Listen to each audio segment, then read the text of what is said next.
Good evening, everybody. What's up? Welcome back to Saturday night. Welcome back to ROM Hack Races. How are you feeling? Feel free to make some noise in chat if you're feeling good, if you're feeling comfy, if you're ready for a good race. I've tried to do these things in order. If you're just joining us and you don't know what's going on, this is ROM Hack Races, like I mentioned, and every Saturday night we have a fresh, never-before-seen Super Mario World Kaizo level. The racers are going to race it without knowing what they're in for, except for a little bit of info. You're going to get to watch it, and we're all going to have some fun. This week, it's week 268, and we have a different maker every week. This week's maker is Deported. No, that's their name. They're Deported.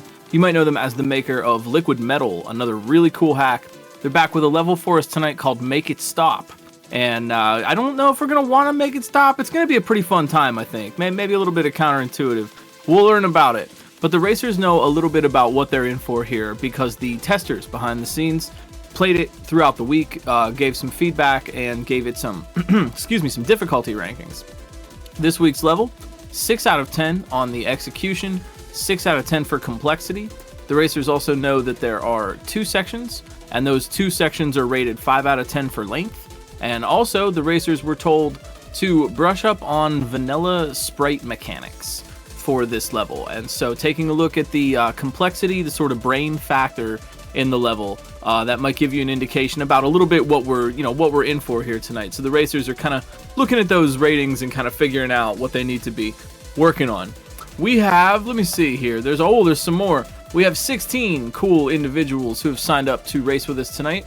And you're going to see 4 of them on stream at once, but we're going to have scouts who are watching everybody, and they're going to rotate folks in as they're making progress. And hopefully, the scouts do an excellent job with this. We're going to see everybody's clear as they happen.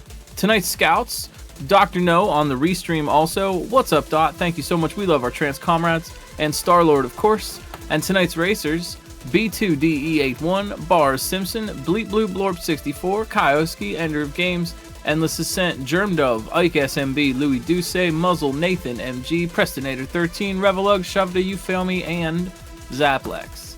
So it's going to be a fun time, and I hope you're all ready.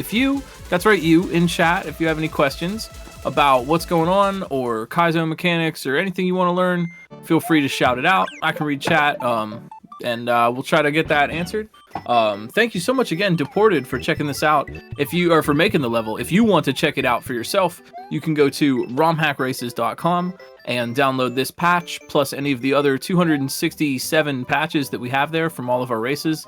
It's a fun little bite-sized way to try out Kaizo and not have to commit to a giant hack where, it might take all week or something. Play one ROM hack race level. If you'd like to hang out and talk shop with us, we've got that Discord server. And, we say like a race, but it's a fun time. We're here to support everybody and cheer us all on. It's the players versus the level. And the race is sort of a fun wrapping for it all. So feel free to post your favorite racers emotes in chat if you're here to cheer on, or Deported. They're also very good. Just cheer on your favorites, make some new friends, and hang out with us. You're going to see, I forgot to mention, that's me. I'm Glitch Cat. Yeah, you probably knew that, but just for posterity, get it on the record. That's me. I'm Glitch Cat. I will be bringing you the play-by-play tonight. These races are always a consistency and one-shot kind of dynamic. Whether or not the racers are going to one-shot a new section and make progress, or whether or not they're going to be consistent on the obstacles that they've already learned so that they can keep getting tries at the thing they need to learn. No lead is safe, and all these racers are exceptionally talented. So it is time to go. Week 268. Make It Stop from Deported. Wow, okay, yes, with this new ROM Hack Races base ROM, we are right in here. So turn blocks will never stop spinning. And, turn blocks will never stop spinning unless you make it stop. So, what's the main gimmick here? I'm going to give you the wrap up, and you're gonna actually understand, I think. There can only be, 4 blocks turning on the screen at the same time. These yellow rotating blocks, these racers get this idea already. There can only be 4. It's like sort of like the Highlander, but 3 more of them. You know what I mean? So if a 5th block begins to rotate, it will make one of the other blocks stop rotating. In this case, Deported has placed these constantly rotating blocks that need to be stopped by hitting the rest of them on the screen. That's what's up, and the racers already know that, and now you do too. So now we got to run through some obstacles here. Keep in mind that Big Mario can always spin jump to break the yellow turn block, and that's going to be a thing. Keep your eye on the upper left right now. I'd say you fail me. Really strong moves here, but Shovda, Revelug, and Germdove also doing a really solid job right now. This is a really cool level in that we got some action, and we've got some kind of tricky kind of puzzle, cryptic setup kind of gimmicks. And so it's just as much of a contest of brains and brawn. It's the chess boxing of Kaizo, except there's no chess or there's no boxing. Thank you for the raid, Fen. How's it going? Why do item blocks count as a turn block in terms of spinning one? That's a very good question, and I told you I would be able to answer questions, but I don't actually know. I think it just, you popping off a block also works in this case. I don't know if that's vanilla or a custom bit of ASM that you need for blocks, but yeah, apparently popping the coin block that is counting as one.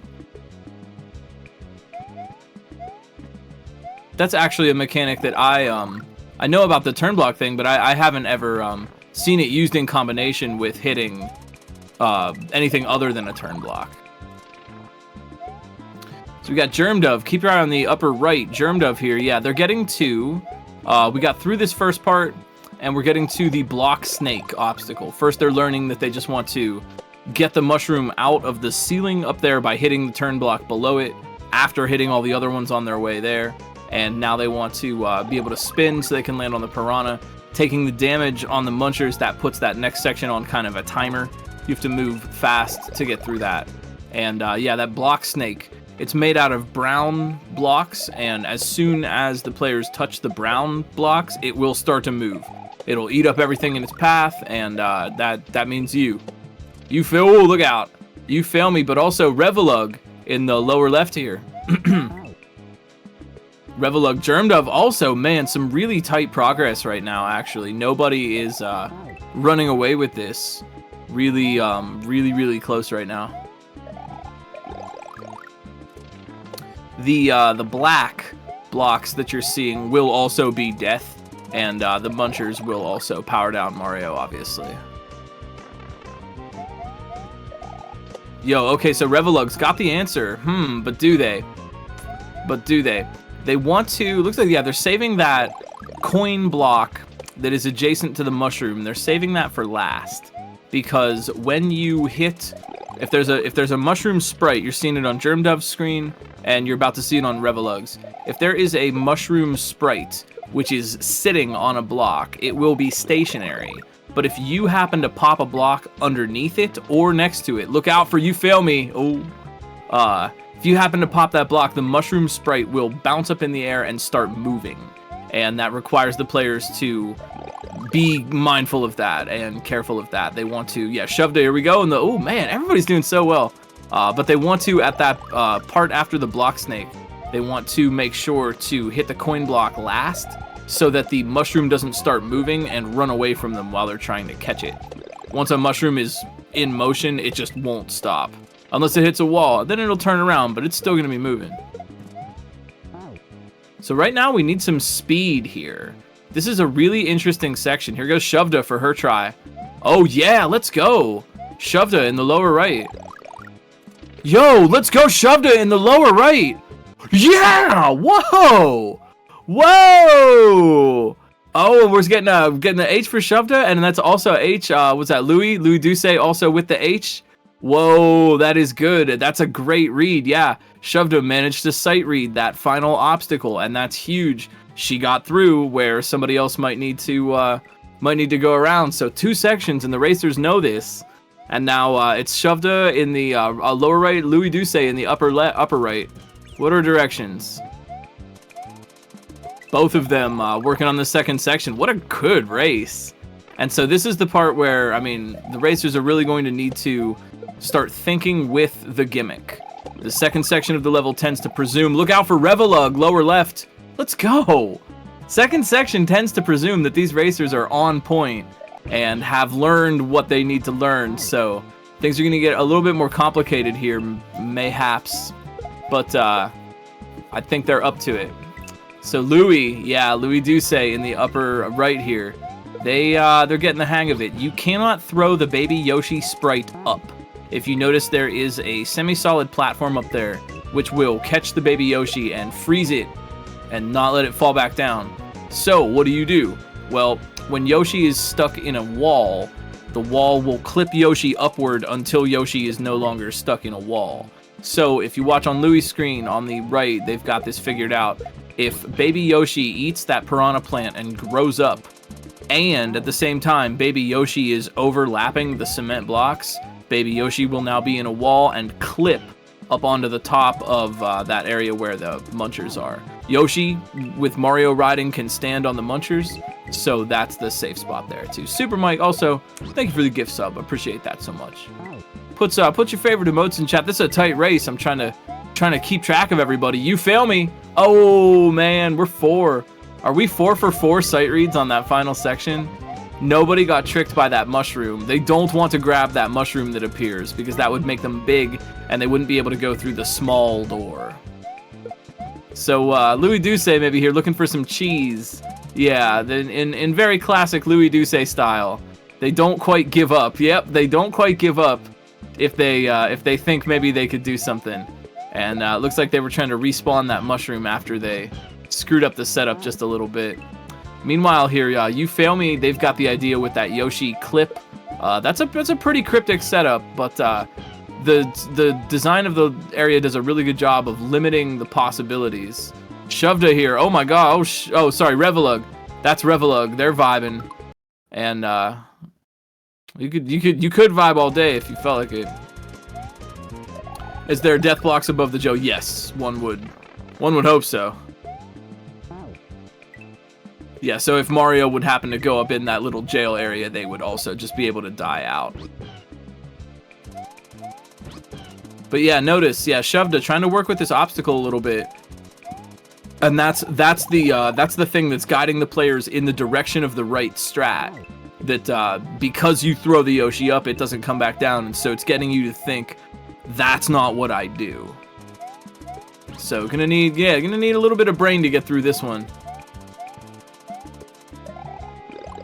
Meanwhile here, you fail me. Yep, no stranger to brains. Louis Duce also getting the clip trick. And so now we got to take this Yoshi a little bit farther. And we've got to remember, we have to keep hitting the turn blocks in order to stop the one from rotating. So here on You Fail Me's side, they want to hit those 3 up at the top in order to get the one on the far right to stop rotating so that they can keep moving. Hey, You Fail Me, how'd you get a cape? Hey, wait a minute. Hey, wait a minute. Wait a minute, what the? Hey, hang on. 10 minutes down in this race, and we are already seeing some huge moves. All right, yo. So yeah, you fail me, Louis Duce. So remember when I said that Big Mario is able to spin jump on the yellow turn blocks? That is a really common thing you see in a lot of Kaizo, and it destroys the block, meaning that you, the player, have to keep going forward. Actually, you know who does with the recent big hack with the Grand Poo World 3 coming out recently? You know who does a really good yellow turn block spinning obstacle is Barb. There's been a good one of those in all 3 of the Grand Poo World series. I think it's a classic kind of signature style, but there's a lot of ways to interpret this move. But the thing that's being required here, and the thing to pay attention to, is why should Mario have to spin, right? Can't you just stand on the yellow blocks? You can, except for the fact that the next thing you need to land on is the piranha plant.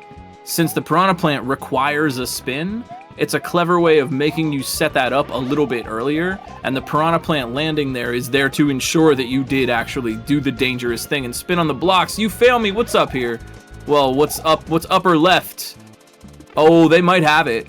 No! Oh! And the door takes another one. SMW doors can be a really challenging thing. It can be a 1 frame, and that was tricky for them because they have to press up to enter the door, and they were running straight at it. So you have to, you're pressing right, and then in a quick instant press up and nail that position. But with this consistency, remember we mentioned consistency? This is what it looks like. You fail me. Look at this. Back again. Second try, no problem. Look how fast. Oh, swaggy. Man. And they had some iframes to grab the moon. They reacted quickly enough to notice that and go for the moon. Very nice. Nicely done. That's a very strong play. You fail me, just ripping this one up tonight. We got more ROM hack races though. Don't well, I was gonna say don't hold on to your butt, but that's kind of the opposite of what you should do. I don't know. Do whatever you want. It's yours, you know. But we got Nathan, we got Louie, we got Revelug, we got shoved to second sections all around. Huge progress. Let's go.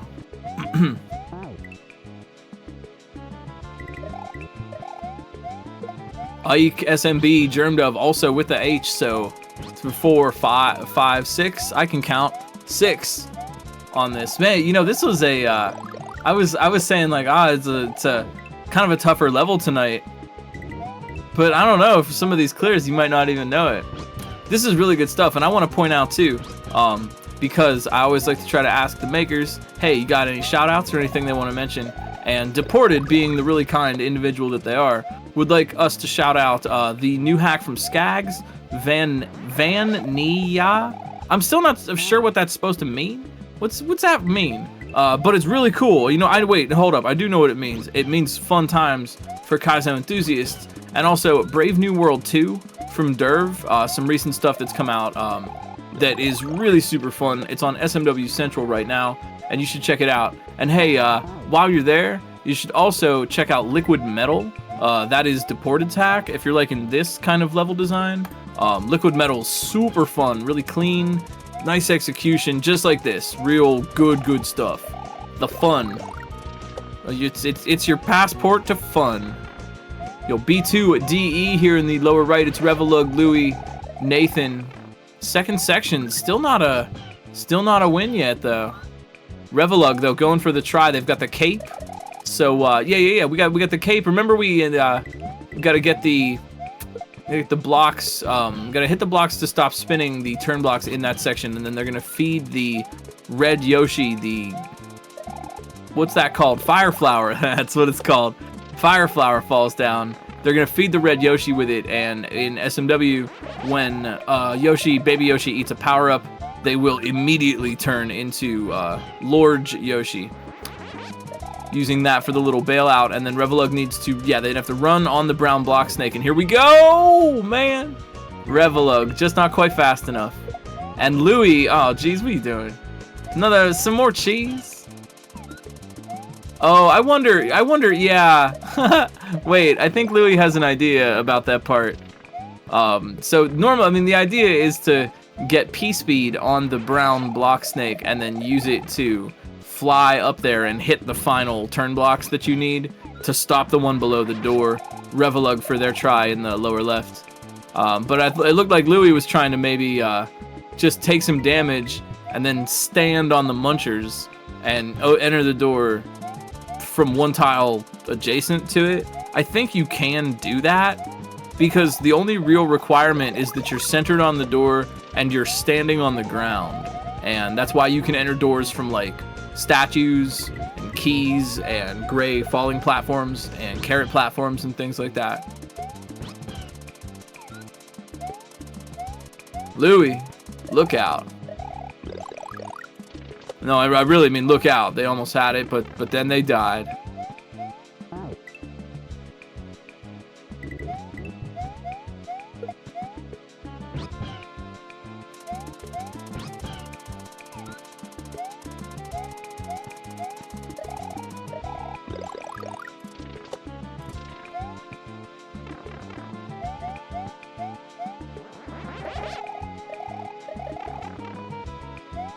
Revelug. Oh, excuse me, Louie. Maybe Revelug also. Louie Duce getting in there, and Revelug. Oh, I think they got it. Oh, they almost got it. That door. What a sneaky ending. Yo, the doors have really made or broken some of these runs tonight. And Louie Duce with the very clean second. Nicely done. What a cool, man. What a cool clear. I thought this level is really fun. And I really have just been sitting here the whole time admiring how an action level has been made out of this kind of turn block gimmick. Most of the time you see this, it's in sort of a puzzle situation, and I really like the emphasis on like the fast moving action here. The block snakes add a lot to that, keeping you on your toes, and really just clean, readable setups. Good job. But I'm not done yet. Let me ask you something. How do you feel about a 0 interest payment on Germdove, on Shovdove, Revelug, and B2? And I'll throw in Revelug in the lower left, getting in the door at no additional charge. Not even going for the moon. That's right, we're saving on moons. We don't even need the moons. Revelug's out of here. Well played. Such freaking champs here. Man, I am just... Man, good job. Good job. How are you all doing tonight? I hope you're feeling well, having a good time. Man, I want to let you know, follow the racers. Go check out some more Kaizo on Twitch and stuff. I hope we get a chance to chill here. Ike in the lower left coming in. B2 shoved a Germdove. But like, how are you? How's your day? What a clean level, man. If you're new, maybe you're having some fun. I hope so. If that's the case, drop a follow and join us Saturdays at 8. We do these every week, generally. Unless there's like, I don't know, a big hurricane or something. That hasn't happened yet. I mean, big hurricanes have happened, but not here specifically. I'm just in a silly mood tonight. Thanks for the raid, Revelug. You got third. Yeah, I was gonna say, I had to think for a second about the television that I just watched. So much going on in this. Yep, that's a third.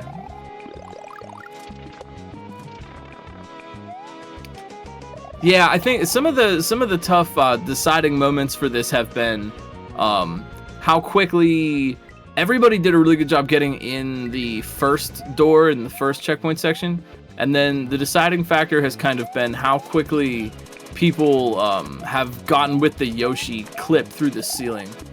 Trying to kind of work with that has introduced a sort of a time variable to a lot of runs.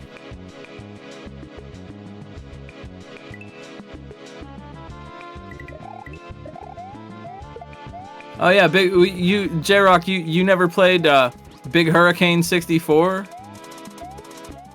You know that game where you're a big hurricane? It was a classic. I guess you would have had to have been a 90s kid. Yo, Prestonator 13 here coming in the lower left. Good stuff. Yo, working on that second section. Let's go. B2DE making their way to the Cape. They need to, yeah, the Cape in that part, I'm sure it's pretty obvious, but you can spin the turn blocks with the Cape.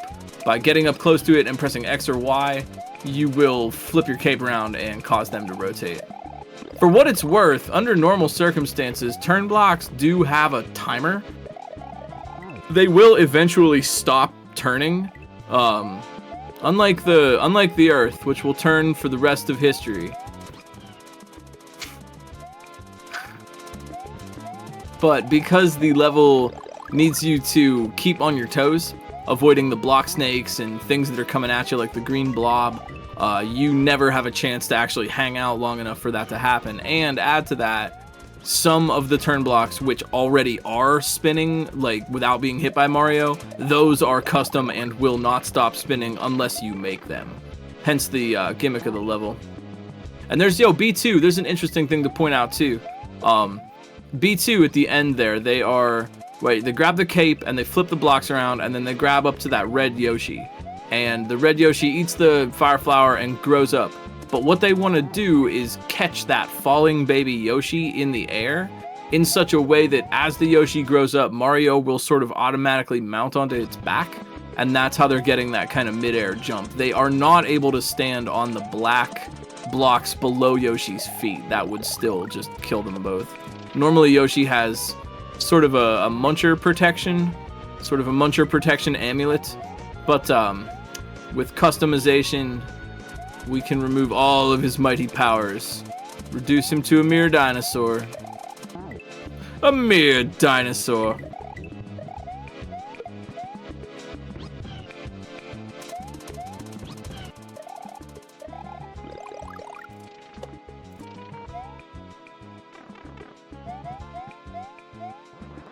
Excuse me, I'm sorry, have I missed a... Wait, I'm sorry, we got Germdove shoved a Prestonator B2. I'm sorry, have I missed a great Cosmic Brain strat from shoved a... It both does and doesn't surprise me. Oh. Yes, indeed. That is a strat. Wow. What the fudge? What the fudge? That is a really good... That works. That works. The whole thing is designed to... Yeah, okay, so we can talk about how this machinery works a little bit. Notice in the block snake, between the brown blocks down on the bottom right. Uh-oh, B2. Sorry, bottom right. Didn't get it. Oh no. Oh yeah, but it won't stop rotating. But so notice that one of the turn blocks embedded in the brown blocks of the snake is perpetually spinning. They need that to not be spinning and be a solid block, because if the brown block snake encounters any air and doesn't have a block to eat in the chain, it just won't go anymore. And they need that to go the whole way because it is deleting the death wall to the right of that area. So if they were to try to do this without it, right, you can't get through that death wall, you're just gonna die. And so that's, in theory, you make the turn block stop, and then it has a full track for the block snake so that it can eat up the whole wall. You do that with the Yoshi recycle that we've seen other players use, if you can see on other screens.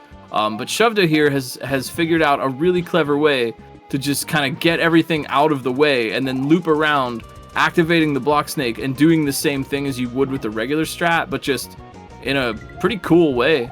And I'm curious whether or not...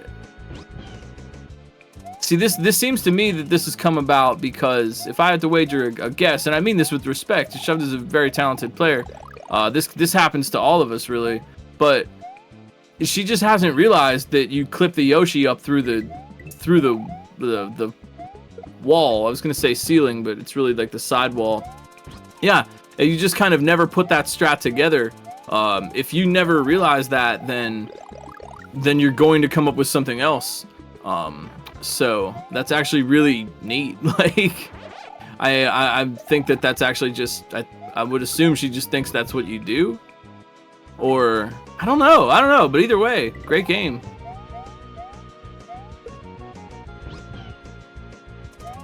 Well, yeah, I mean, in I'm assuming in how she's interpreting it, the Yoshi is there to get the piranha out of the way, which it is, like, which it is. I'm really impressed. This is always something so cool to see, and that's why skill. What Shovda's doing right now is really a great example of why skill is measured by more than just your position on the leaderboard. B2, oh, they wanted their position to be in front of that door. Muzzle here in the lower left, also in the second section, Germdove too. But you know what I mean? Like, it can happen to anyone, where you just like, oh, I didn't realize, oh yeah, that could happen. Oh, gee, I wasn't thinking about that. Oh, it's so obvious now. Right? Like, if you play Kaizo for any amount of time, that will happen to you. I promise. It's a guarantee. And so, you know, to be able to pull out like a really brainy strat like that, to be able to work with what you're given and think about it and come up with something that gets through, great skill. B2, speaking of skill, oh, they were fake. Oh, they were fake munchers. They were fake munchers by the moon. I saw that, B2. They ran out of iframes there. They ran out. Oh, I thought that was like a bravery check. Oh, those were just funchers. Wait, they weren't fake? Really? They def are real? Okay, excuse me, my bad. I'm spreading lies on the internet. No one would do that, would they? The reason I said that is because it looked like B2 ran out of iframes before they walked off the munchers. I just thought that's what I saw, but I didn't saw what I thought I saw. Instead, I see something else that I saw. It did. You know, honestly, sometimes actually that might be, you could chalk that up to like frame rate in the stream. You know, if someone's streaming at like a lower FPS or lower quality or whatever, if something is flashing so fast like Mario when he has iframes, you just might not even see it. We got Ike with the what? Oh no. Now this is, yeah. Oh, geez, I'm loving these plays tonight. Again, look at this. Skill is not necessarily measured by your position on the leaderboard. Sometimes you're really seeing an incredible amount of skill from someone just doing something else. There is another way to get through. You know, this whole idea of like the cheese being harder than the intended strat. Like, some players live for that. They live for it.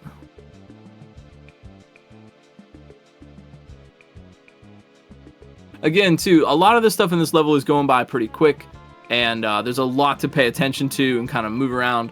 If you have any questions or want to learn more, even if you think it's silly, that's cool. Just shout it out. We'd be happy to help you out. And if you want to learn a little bit more, we got to give that plug for romhackraces.com. If you're thinking, hey, maybe I want to try this for myself, if that's what you're thinking, then I'm thinking that you should be thinking about romhackraces.com. Think about it, will you?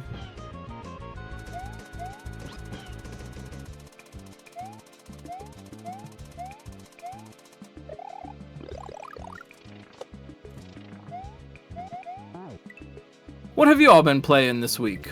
What's new in the world of the big wide world of Kaizo?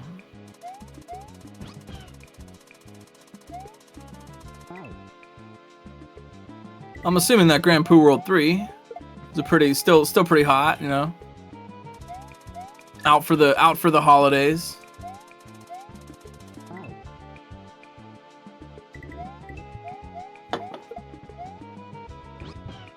Which short Kaizo by Lush50? Because they're all kind of short, but they're fun. I've seen a lot of folks going back to that Grand Poo World 2 with the part 3 coming out. There's like renewed interest in parts 1 and 2. I dig that.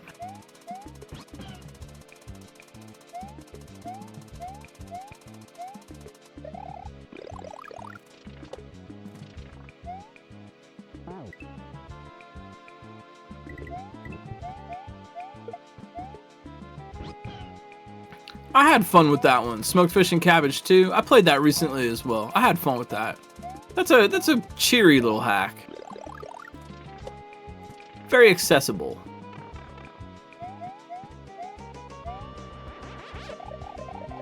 Oh, muzzle here looking tight. Trick for that. So when you get in that cape, here's Germ Dove in the lower right. Yo, B2, thank you for the raid.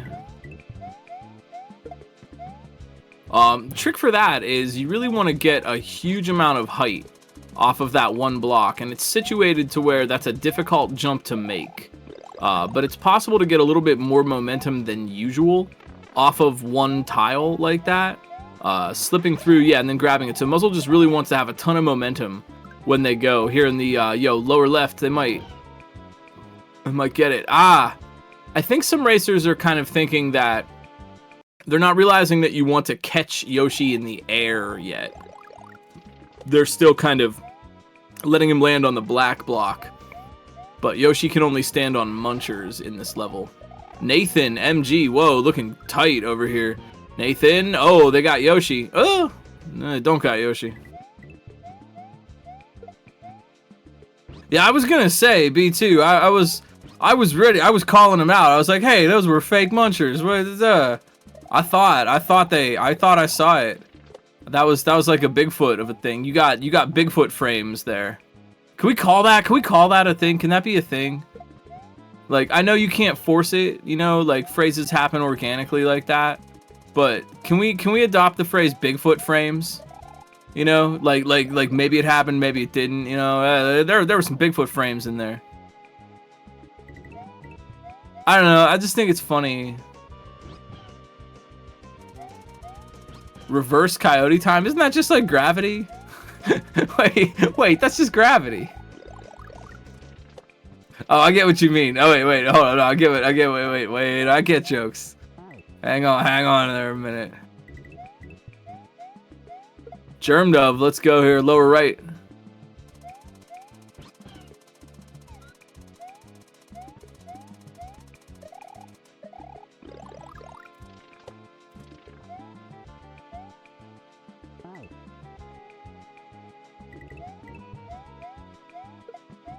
I'm gonna give the A for Effort award, which is an award that I made up right now on the spot. But I'm giving it both to Ike SMB here and Shovda for just really going outside of what the design of this level seems to implicate and really forging their own path, and I think that's wonderful. Oh, so close! Shovda at the red Yoshi. Yo, y'all, thanks for making ROM Hack Races a little part of your Saturday. Always really appreciate it. This is such a fun thing to do throughout the week and a really great community event. You can always sign up and race with us if you want, romhackraces.com or the Discord. We'll have the info for you. But like, I don't know, just like, how are you? I hope you're feeling well. I hope Nathan's feeling well. Oh, they were gonna feel well, but then they didn't grab that feather. Oh, yo, Germ Dove. Oh, tricky. Germ Dove. I don't know if they know that's a block snake. Germ Dove in the lower right. Oh, could they save it? Oh, so close. Even though Mario's head is overlapping that door, they still can't go in. Shovda with the cape. No stranger to a cape trick. Shovda, could she? Ooh, man. That door is putting in work.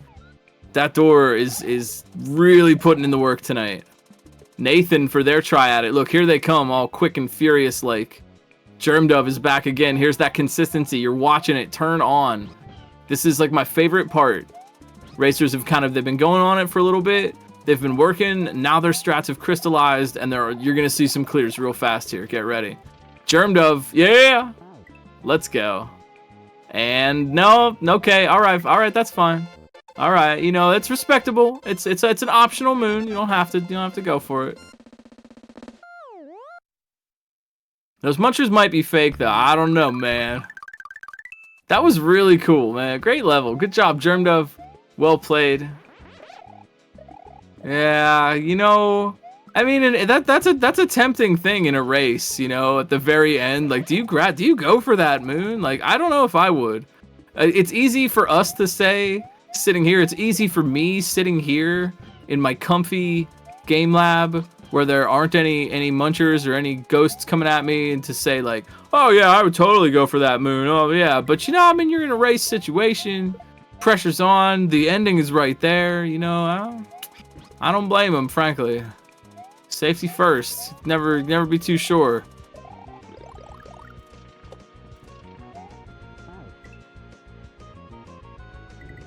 Ike SMB and Shoved up top. Nathan Muzzle at the bottom. Not the bottom. I mean, not the bottom. Just the bottom of the screen. Muzzle here. Yeah, looking for the top. Oh, they didn't get the full height from that bail off on Yoshi because they bonked on the wall on the way down.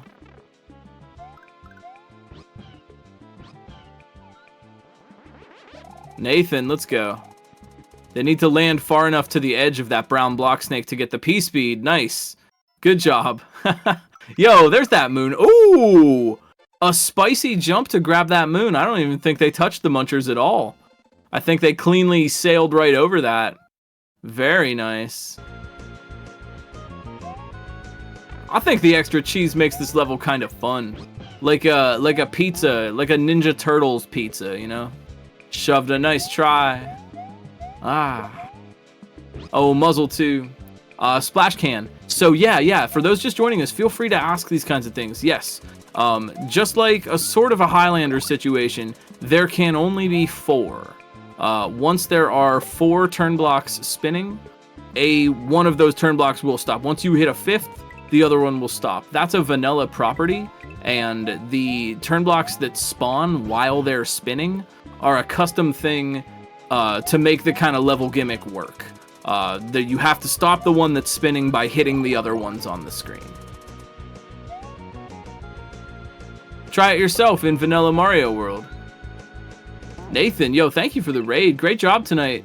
Muzzle down here in the lower right looking for their clear. Almost.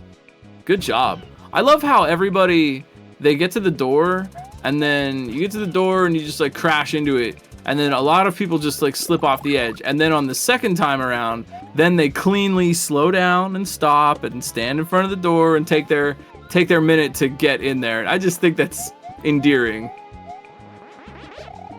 Ike. Oh my word, that momentum on that jump across the platform there. Yeah, they don't know they want to grab Yoshi yet.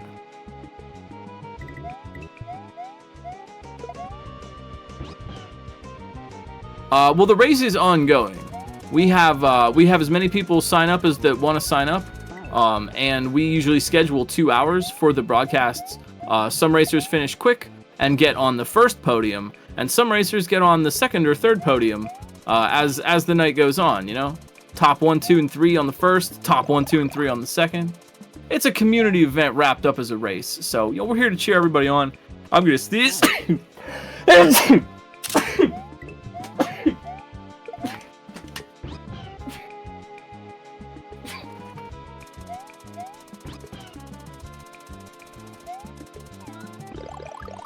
Oh, you do, chat. Oh, look, I made it back in time for Muzzle. I think there's some really good gameplay in the air. Sorry, my allergies this time of year with all the gameplay in the air. Oh, jeez, really gets you. Good job, Muzzle.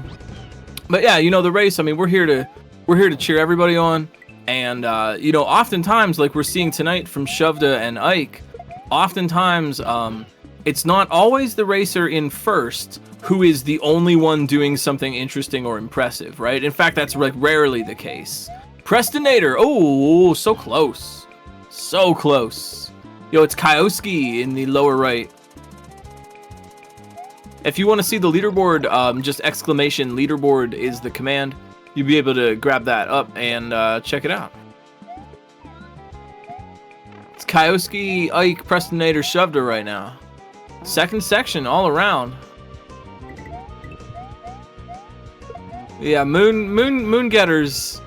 Y'all are the Mavericks, the reckless, the devil may care, rebel with that. You're the rebels, and I appreciate that. Good job. Shovda, let's go. Very nice, very nice. Well, that's that. All right. You know, that's okay. We you know, moon or no moon, it's a good clear. Regardless, moon enthusiasts.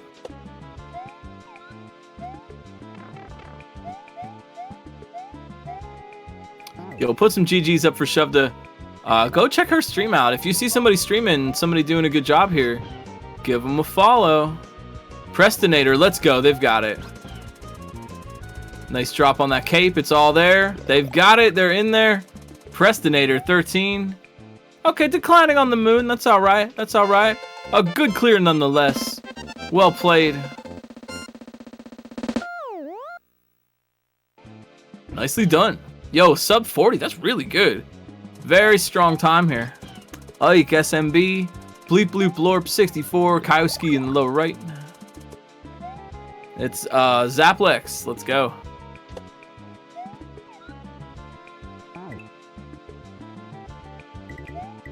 Zaplex's emotes are really great.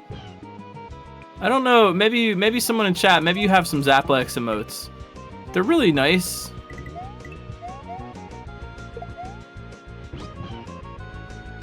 Second section for Zaplex.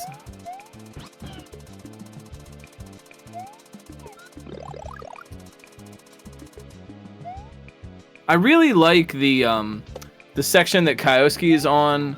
Right after the where Ike is about to get. I love doing like unintentional things with Big Mario. Sliding through, right? They have to crouch because they want to be big there. They need the damage boost on the munchers. And so you jump and crouch and hit that with momentum so that you kind of sneak through and slide. But you have to have enough momentum to get around the black death blocks that are to the lower right of that slide. And that cool, precise momentum is a neat trick. I like that a lot, actually. Crestinator, yo, thank you for the raid. Great clear tonight. Really great clear. Shavda, amazing clears. Hey, this was really good. Y'all played really, really well. Thank you so much for the raids. Drop a follow for the racers. How's it going? Well, no, I mean, I assume it's going well. I hope it's going well. Great clears. So, Shavda, you have won the, well, I'm making up the award right now, but it's a good one. It's the good award for being an awesome Cosmic Brain shell gamer and figuring out a really excellent sort of cheese, I guess. I don't even know if you could really call it that. Very well played tonight. Oh dear. Oh dear. Bleep bloop blorp. Oh.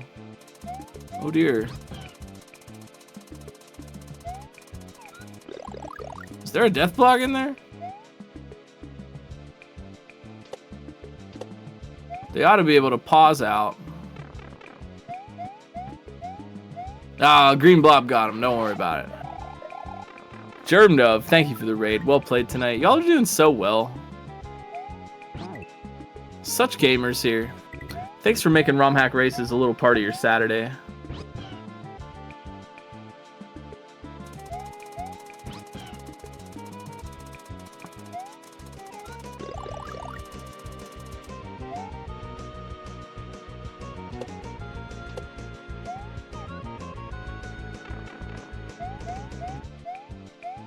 Yeah, Ike has been keeping the Yoshi, and it's been working out.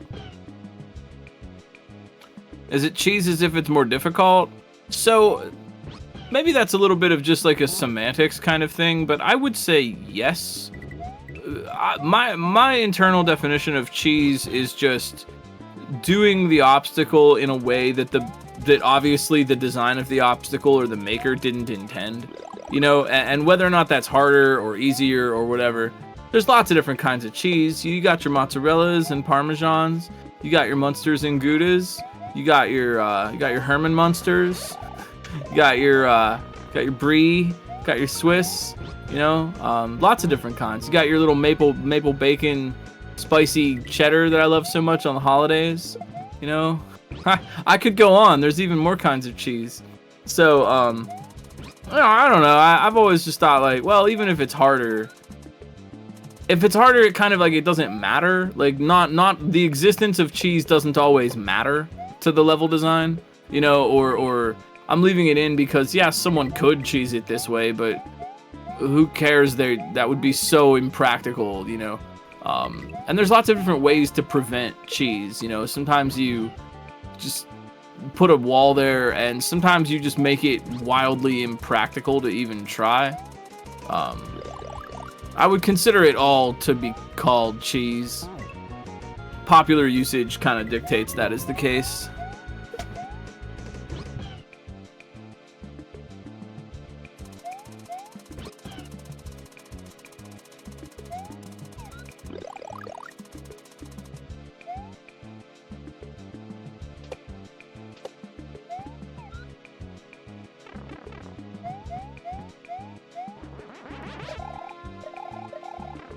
Yeah, that is true. Screen scrolling could be disabled. Blocks could be used to prevent certain things, but I really genuinely think that this makes for a good level and a little bit more interesting of a race. You know, maybe it's not the kind of thing you'd want to design intentionally. Well, I intentionally put a little bit of cheese or this or that here, but in a situation like this, when it kind of comes up, you get to see a lot of different ideas about the strats, and you get to see some people pull out really cosmic brain types of things, which is always fun. And sometimes I actually think it's kind of a good thing if there is some kind of cheese, because like we've seen here, like sometimes any player, you just don't get what you're supposed to do, right? Like you're thinking, well, clearly there's something, but I don't know what it is. And in those moments, sometimes it's really cool if you do find a cheese. Like, I don't even know. Like, I've been playing plenty of Kaizo hacks where I'm not understanding something, and I'm kind of thinking, like, okay, maybe I can just, like, avoid doing it, like, at all. And it's like a bailout, you know? It's like, You're supposed to do it the right way, but if you really screw up, you can do this kind of convoluted strat and still get through it. That has value, I think. Yeah, I'm noticing that too. Bleep bloop blorp. They get the Yoshi up there on the top, but instead of looping around, I'm guessing that they think that's intended. Maybe not. Maybe they're trying to keep the Yoshi. Yeah, oh yeah, they're trying to keep the Yoshi and land it back on the gray platform. Kyoski also, yeah, managing to get some tricks with Yoshi going on. That was a good idea though. Bleep bloop blorp, I saw that. Ike though, yo, upper left. Oh, they got that P-speed just in time, but can they get the door? No! Everybody slips. Everybody just zooms right on past. That's how it goes.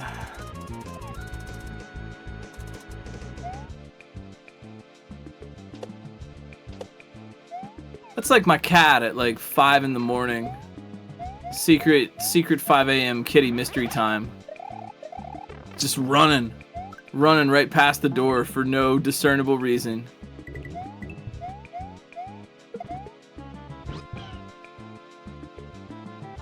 So anyhow, excuse me, I gotta get up and give Ike some cat food or something, I don't know.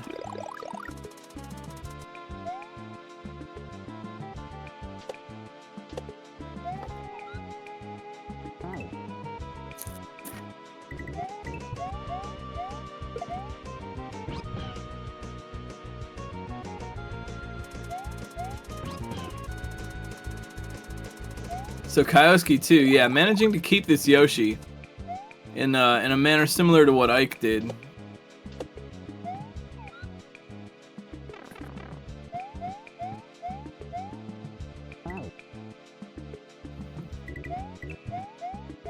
You know, okay, here's another reason. I'm just kind of musing about this in my own head.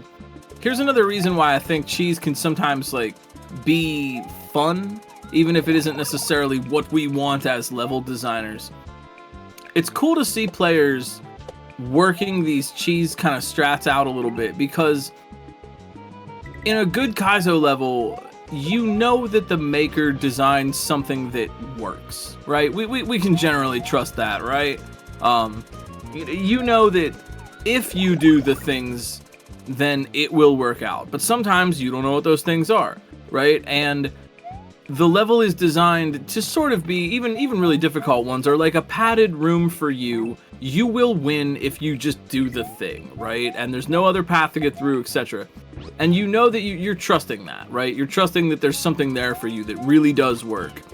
When you're seeing a player do a cheese, the level isn't designed for that, right? So all the jumps can be not what was intended, way tighter, or, you know what I mean? It can be difficult to bring a Yoshi through here. Like, Ike doing the bail off of Yoshi and then crouch jumping into that gap is its own kind of difficult, you know? And you're rewriting the challenge, and you're not really, in some cases with cheese, and I think this level is a good example of that, you're not really replacing the challenge, or you're not really like getting around the challenge, you're just replacing it with a sort of a different challenge. Sometimes that can be cool for level design too, if you like, where is the line between cheese and alternate strat? I don't know, but I do know that players sometimes like to sort of pick their poison. Well, if you could do it this way and it's hard for this reason, or you could get out of doing it, but now it's tough for some other reason. So which one of those two things do you want? Do you want to do the really tight swim or the item abuse trick? You know what I mean? One of those two things has to happen. And if you can kind of think about building obstacles that give your player implicit options like that, cool things might happen.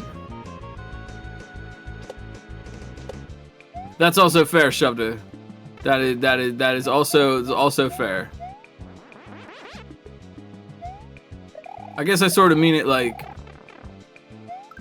the ramp at the skate park, in theory, is designed to be safe for the skaters.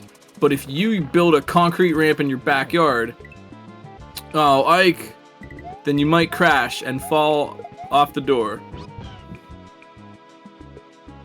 You know what I mean? The building designed by contractors is presumed to be habitable. Like, the Kaizo level is presumed to get you through if you do the thing.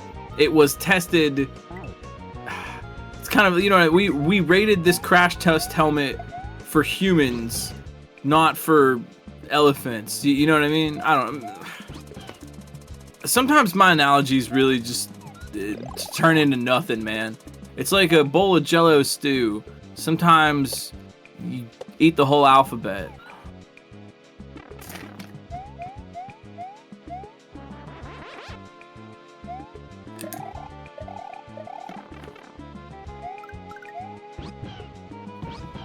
Thank you. Thank you. That is, I like that too. Yeah, you feel me? Yeah.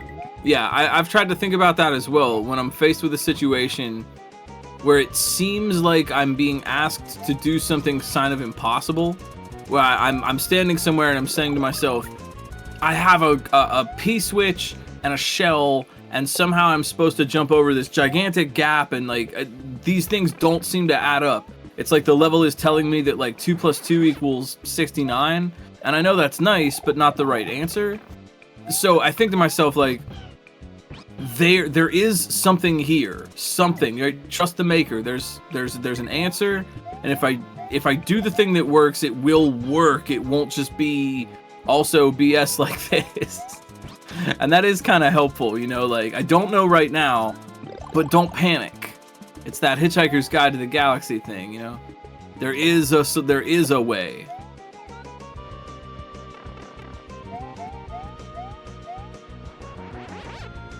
Yeah, yeah, fire.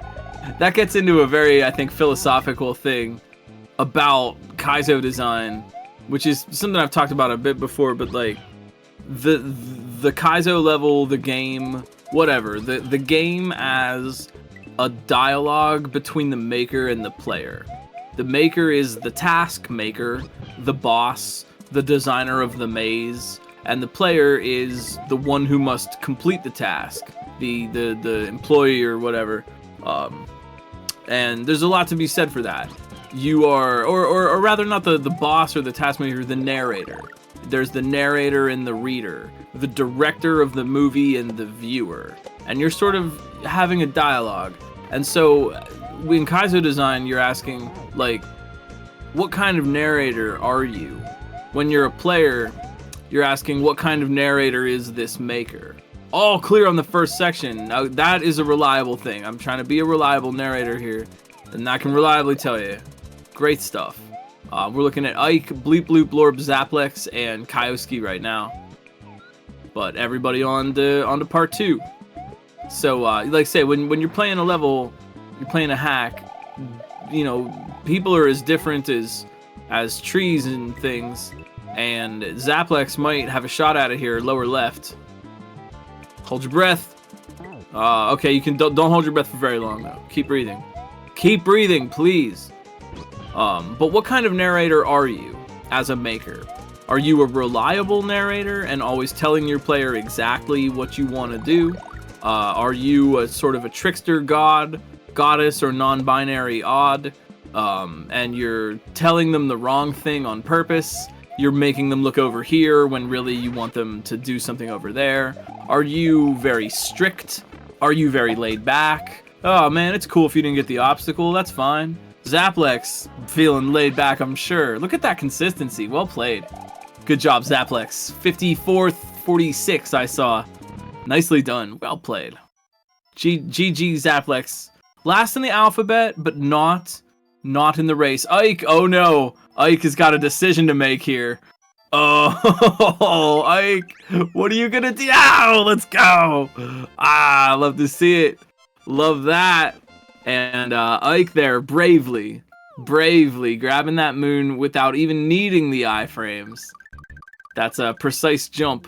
And they're really helped out by that big hitbox. The moon, for whatever reason, like, you can just graze the top of the moon and you grabbed it. You don't have to completely overlap that tile. All you gotta do is graze it. Just give the moon a little tap. A little moon taparoo. Great strats here tonight.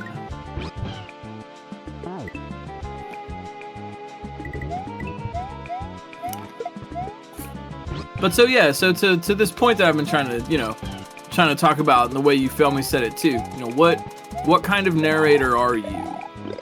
And as a player, if you're trying to figure out what to do in a level, sometimes the thing to do is to think about what kind of narrator you know the maker is, right? Like, if you're struggling, think to yourself, like, okay, what have the other obstacles been like? Or maybe what have the other levels been like in this hack? Like, has it always been pretty straightforward? If so, then it's weird that suddenly they're throwing this seemingly cryptic thing that I don't understand, right? Or or you think to yourself, okay, I know they're a trickster. I know that they're gonna get me with something. So you're reinterpreting the obstacle with that knowledge in mind. And if you kind of read the personality of the maker through the work a little bit, it can help you suss out what obstacles are what. Like, it was like, I don't even mean any shade, but it was sometimes a little easy to figure out where some Kaizo blocks were going to be in Grand Poo World, because they're probably going to be right at the end where they're going to do the most damage. You know what I mean? Like, if you're too much of you can't be predictable. You know what I mean? If you're too much of a trickster god, then people are just going to expect tricks, and then suddenly they're outwitting you. You know what I mean? So it's that give or take. It's a little bit of a balance. But everybody gets to interpret that, right? That's something about Kaizo that I think is really awesome, is that we all kind of get to interpret what our voice as a narrator is. And I think building strong levels and and making something memorable sometimes is finding your personality as a maker. What kind of narrator are you? Are you a little unreliable? Are you really reliable? Are you very demanding? Like, I think, me personally, I think I'm like reliable, but like positively exceptionally demanding. Like, my levels kind of have the personality of like the 80-year-old Mr. Miyagi on the hill that just like hits you with the stick and just doesn't ever teach you anything, And that's like, I can understand why some players like might not want to jive with that personality. Well, they wouldn't do that. They would vibe with it. I was just pulling out words. But either way, if you don't want to vibe with that, like, I get it, These are our final four, though. Sorry, I'm going on about nonsense. Feel free to ask any questions or interject your own nonsense. Ender of Games hanging out here. Bleep Bloop Blorp 64, Endless Ascent, Kyoski. Second sections all around and Endless. Oh, wow, Endless. Jeez. Oh, they had it, but they, like, did it backwards.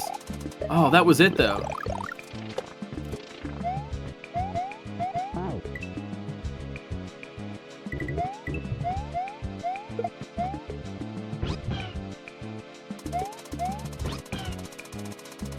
Like, okay, like, think about it, like, in terms of, like, literature, you know what I mean? Like, if you're going to see a Michael Bay movie, what do you think is going to be in there? You know what I mean? If you go see, you know what a Cormac McCarthy novel, how that's going to feel, you know what I mean? It's really like that with ROM hacks and stuff. And some of my very favorite levels and makers have that kind of like personality, and I get excited. And if you think about it, I bet you have some favorites too, right? Some people that like you'd really get excited for their new hack because you know what that personality is, and that's something that you really vibe with in particular. It's nice too that there are so many different strong personalities in so many areas. You can have a really completely strong, unreliable trickster narrator if you're into that kind of thing, and some people really go for that, which is cool, I think.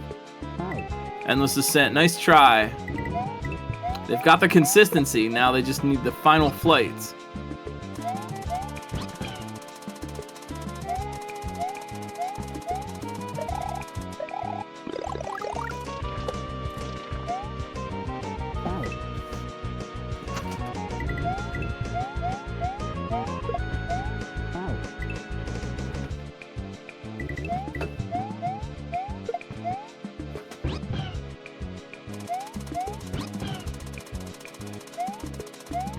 I think that's totally valid. Just like it would be valid for someone to say their favorite ROM hacks are the ones that they made. I think that's perfect. Like, yeah, why not? People ask, like, what are your favorite ROM hacks? I'm like, kind of like the ones I made. And not because I think they're the best ever, but because I filled them up with all the stuff that I like, like where do you like to hang out the most? Like, well, I guess my house, like, like what's your favorite place in the world? Well, yeah, my home, because all my stuff is here, and my cat. And I need him.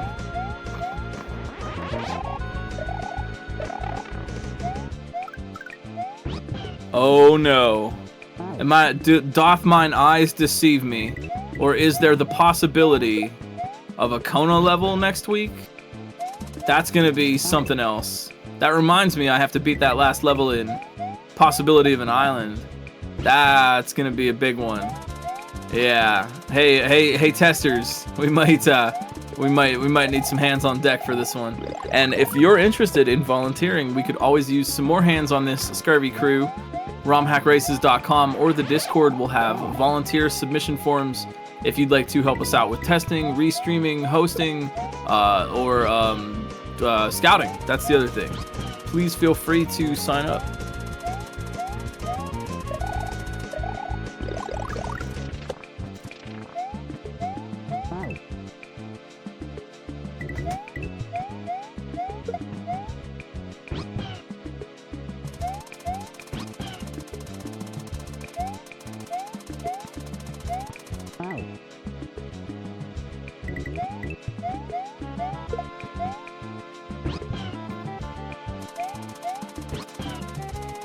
Yo, big friend energy in chat. I like this.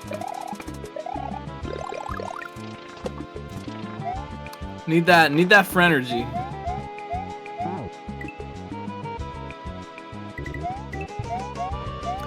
It is a really chill, comfy night over here. I hope y'all feel that too.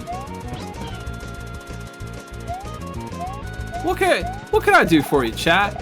Yeah, y'all good? You need anything? ROM Hack Races, we're hanging out, we're feeling comfy.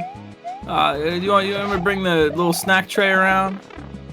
Like, thanks. Thanks for hanging. I appreciate it a lot. Y'all are real fun. Thanks to, of course, to Dr. No tonight, bringing you the restream. This wouldn't even be on the air without Dr. No announcing the level, helping us all stay on point, and broadcasting the restream. We really appreciate it. Doc, how are you? What's going on? I don't know, I'm in the mood to make sure everybody's feeling okay. Of course, to Sulfur X, Mythrillionaire, Gossip Greg, RB Pimlico, also testing for us this week, and on the Scouts, Star-Lord, and our friend What's Up Dot. Alright, are we open to one-time testers? Yeah, totally. Absolutely. There are, yeah, if you're a tester, like, if someone wants to do testing, like, that's okay. You don't have to commit to doing that every week. Like, well, I can't race anymore. Gonna be a tester. Like, no, that's fine. We've had in the past people like Fen, who was like, I want to race this level, so I'm not gonna test this week. They're not gonna see it. That's fine. Yeah, that's totally fine. I should race one sometime. I always say that, but then I don't.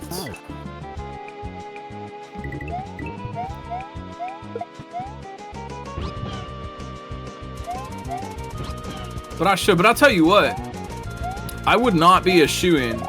I want to be clear about that. I've got some skills, but Endless Ascent's gonna pay the bills down here in the lower left. Oh, the check bounced. Oh no. Oh, the electric company's gonna be mad.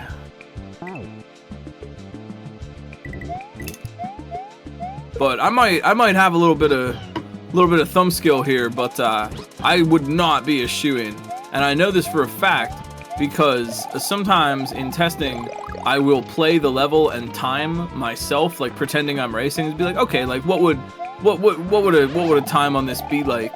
And I've looked at that and then compared it to what the winning time for the level was. Not even close in some areas. There are a number of racers that play here that I would consider serious competition. I know, not all about the competition, but just from my own perspective.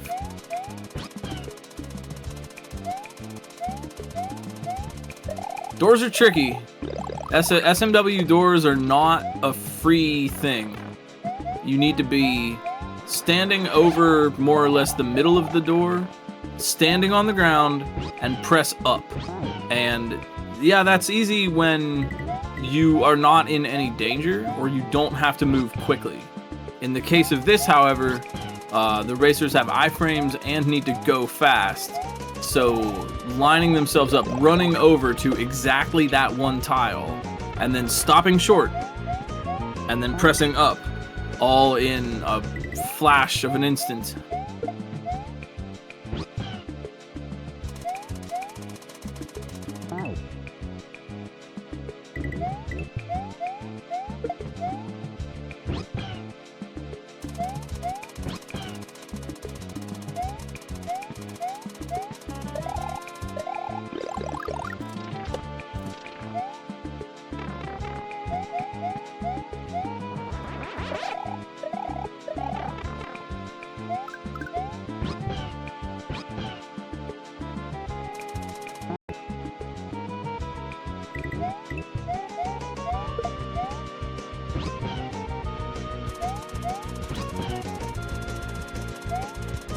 Man, that's an old SpongeBob meme. I appreciate that.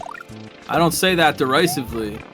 I appreciate the old school SpongeBob meme. Yeah. Thank you for that. Thank you. Is the cape spin hitbox not patched in the base ROM? That's a good question, actually. I don't know off the top of my head. I don't know.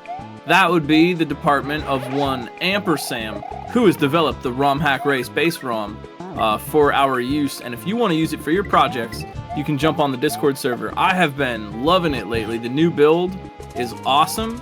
It's got that Callisto in there, so I can just like edit stuff real quick. It is a dream come true. It's been helping me out, and I know nothing about code. I am not, embarrassing admission perhaps, but I am not really even a hacker. I'm more of like a level designer kind of guy. But if you want to do some serious hacking yourself, Ampersand's ROM Hack Race base ROM is your jam. Oh, Endless trying to jam in there.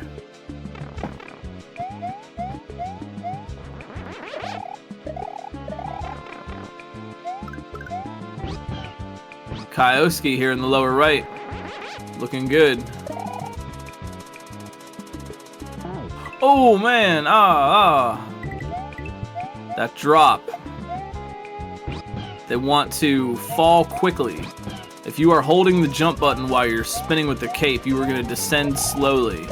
They want to cut that a little bit by letting go of the jump at the right moment.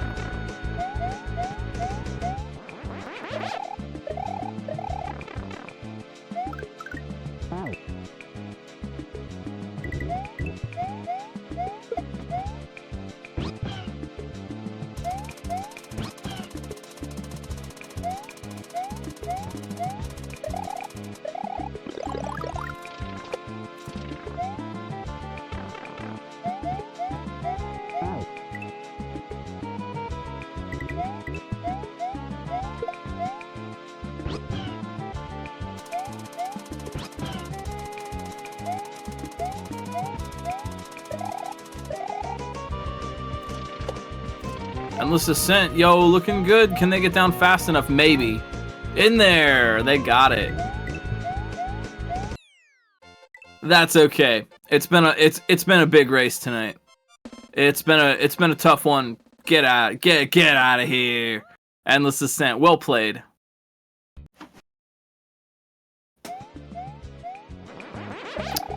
So that's a fair question there, Splash Can. What is a base ROM? That's fair. So let's back it up a little bit, because Mario World hacking is very complicated and has a lot of stuff going on. No, Kioski. So let's just start with the basics, right? You have, using your Google ROM extractor, you have extracted the ROM that you own of Super Mario World, the game, from the cartridge. You got that right? You know what I mean? That is just the game of Mario World, right? Okay. Now, that ROM has, it was built to be played by mom and dad and the kids on Christmas morning, and it was not supposed to be turned into what we're using it for, right? You with me so far? Okay. A lot of people, like Kioski here at the bottom of your screen, going for the win, A lot of people. Oh, they're in there. Oh, they're in. Oh, they're in there. That was good. I saw that. Saw that coming. All right. Good job, Kyoski. Yo, well played. Yeah, that was very clean on that exit. They were done. But so a lot of people have done things in the code to change certain things about Mario World. And those changes make what we're doing to the game a little bit more conducive.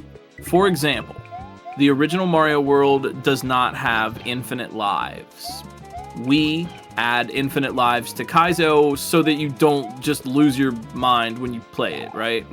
The original game doesn't have the fast retry, where you just go back to being in the original game, you die, you go all the way back to the overworld, then you go back in. Some Kaizo makers like that, and they have more patience than me. But we have added that, for example. And along with that, there's a lot of little tiny unseen things.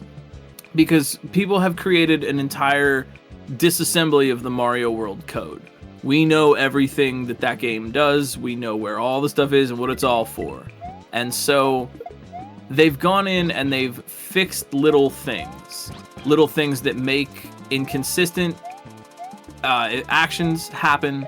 Little tiny little properties that, unless you've really studied your Mario World, it hardly matters.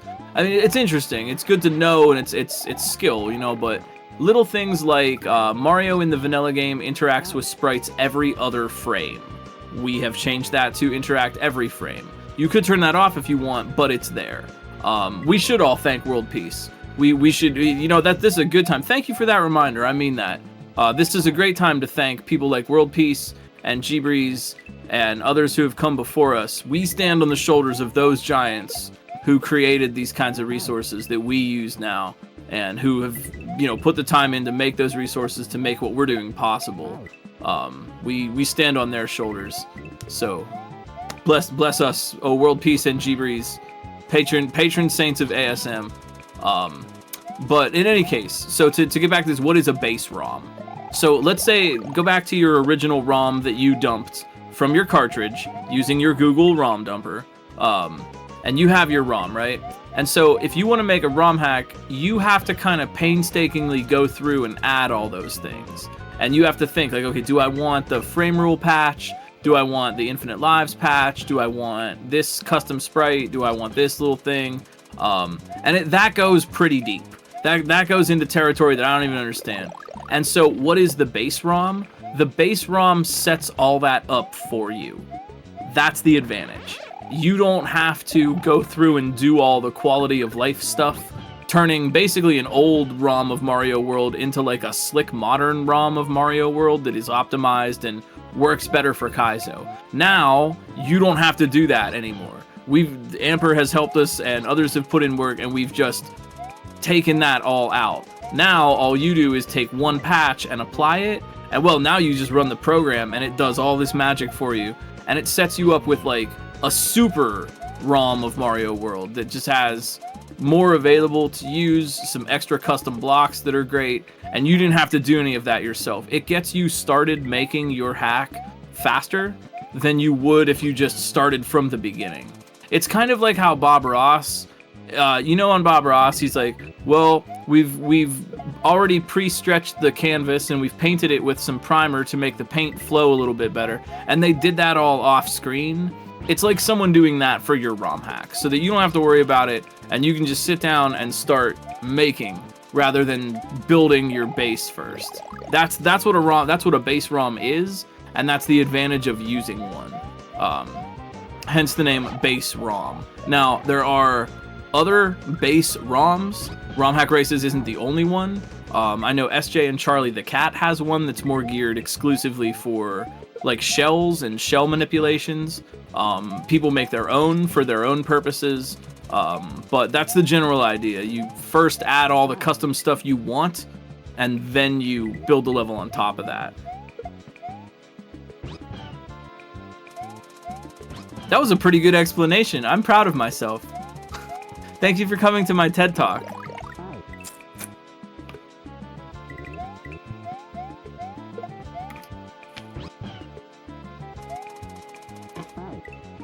Yeah, and that's why it's really helpful for new people. If you're interested in getting into ROM hacking and trying this kind of thing, it can be intimidating to go from nothing to kind of like modern standard.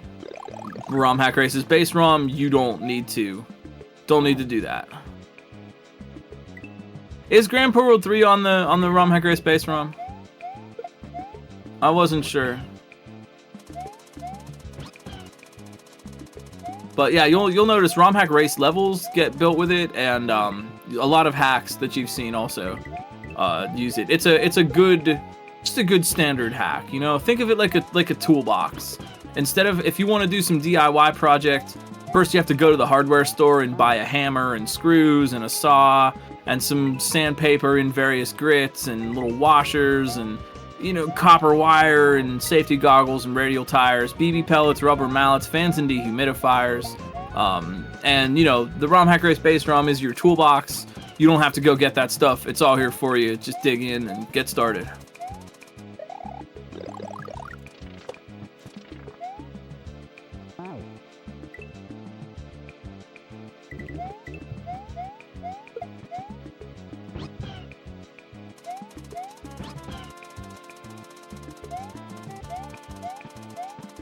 I think you should, Flips. I like that idea.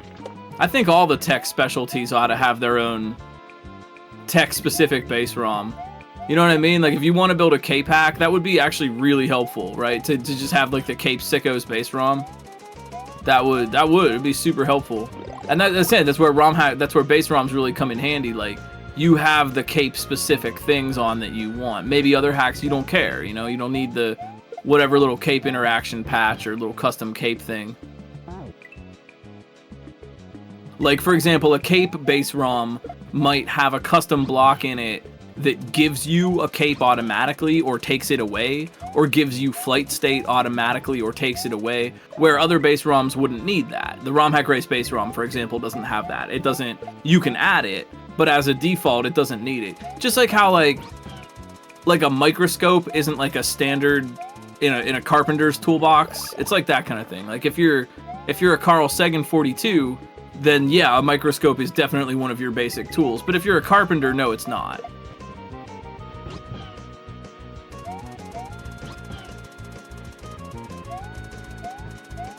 Well, there's never a bad time to promote D to the Fourth's Patreon. She's done so much for us.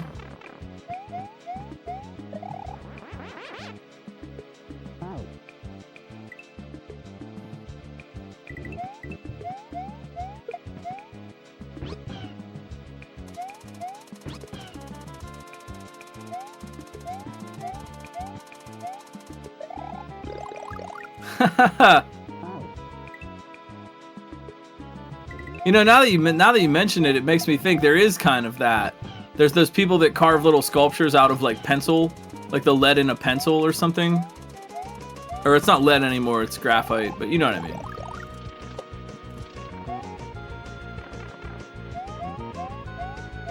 Oh, you know what? Actually, no. You know who you should look up? I'm gonna promote them because they're my friend and they're awesome. Their name is Sky Berkson. They're on Twitch. You can check them out. They're on socials. You have seen their work if you've watched a GDQ in the past couple of years. They make really awesome looking miniatures. They were the one that did, in the last GDQ, there was a prize that was the Temple of Time in a snow globe. It was like a little model miniature of that. That's like microcarpy. Check out Sky Berkson. Their work is so cool.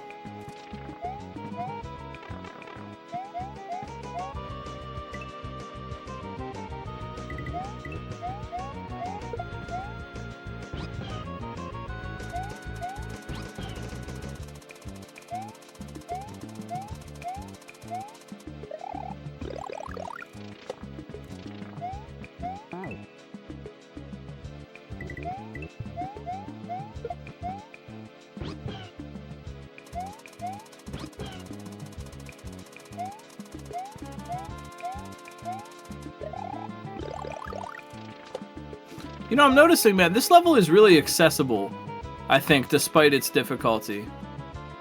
Racers are really doing a good job with this.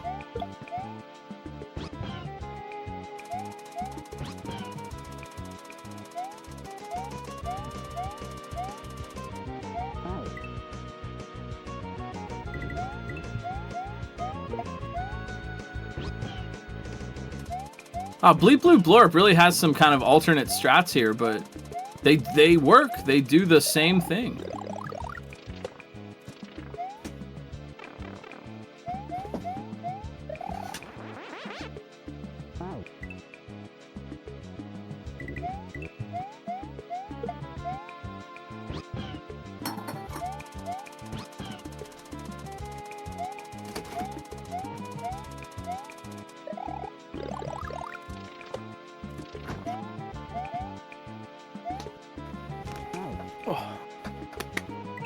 Yo, let's go with this consistency, man.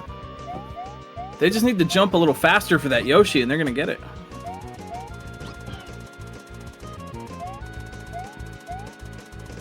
Yes, flips, please do. Thank you.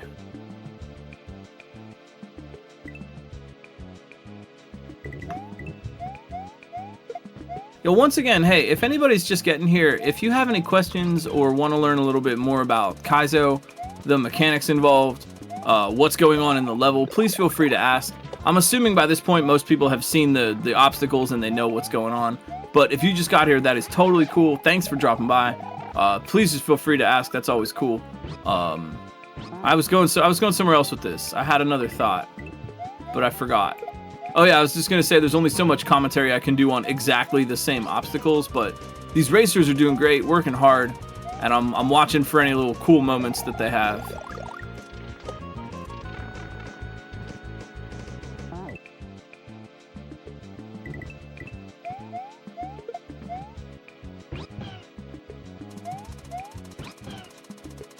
Might be worthwhile to cross-post that on the base ROM support channel. I don't know if Amper is hanging around, but they're very responsive in that channel.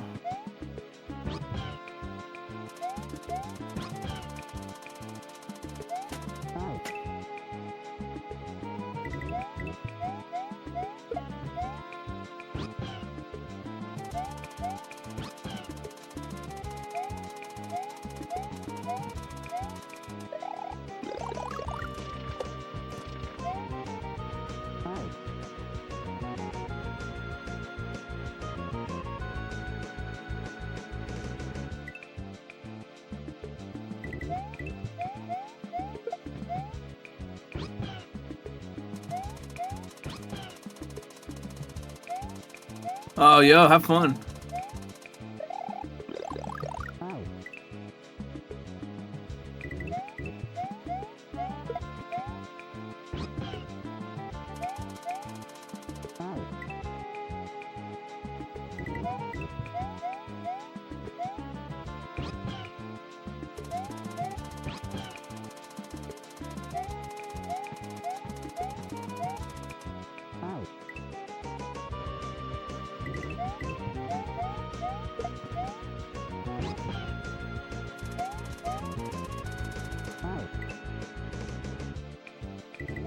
So what exactly is the problem here?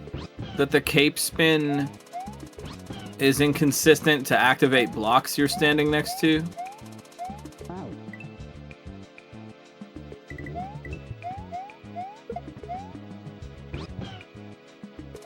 Nothing is coming out of the note block. That is just the animation of the note block bouncing. Oh, I see what you mean. Yeah. The graphics of the note block get corrupted for a very small amount of time when it gets hit. That's just due to kind of a graphical error in the way the map 16 is. And yeah, what's happening is that the animation of the block bouncing, those particular graphics are momentarily corrupted because they're not the correct block bouncing graphic happening there. So yeah, the block it's scrambled for a second and then it goes back to normal. You also see that in situations where you hit blocks like note blocks like that, or switch blocks. The bouncing when you hit it and that animation where it bounces for the switch block will also be momentarily corrupted. Yeah, nothing is in the block. The action of hitting it moves the mushroom, and the graphics just look wonky in that moment. I kind of like that. I don't know. For me, I've always enjoyed that little bit of graphical corruption. I've always kind of liked being reminded that this is a ROM hack.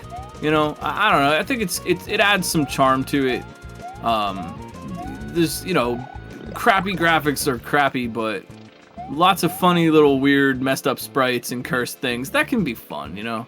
It reminds us that this is a ROM hack and weird things are under the surface.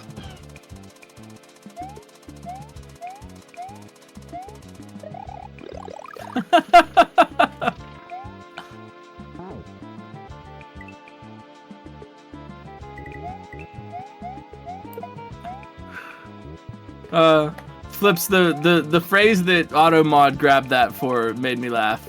Yes, thank you, AutoMod. Hey, it's looking out for us.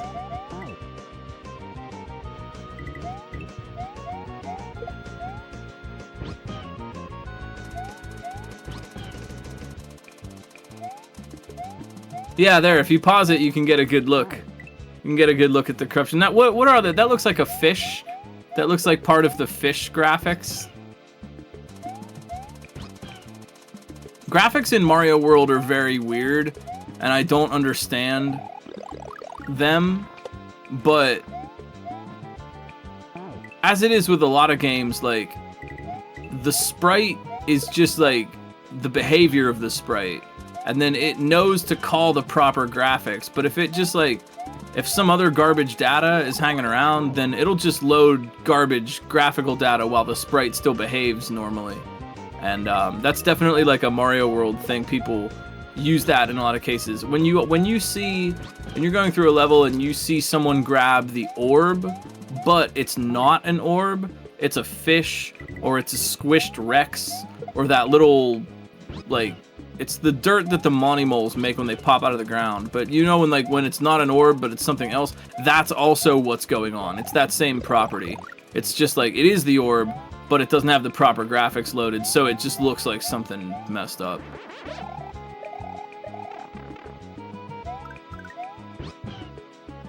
Oh, Ender! That jump was so close, man.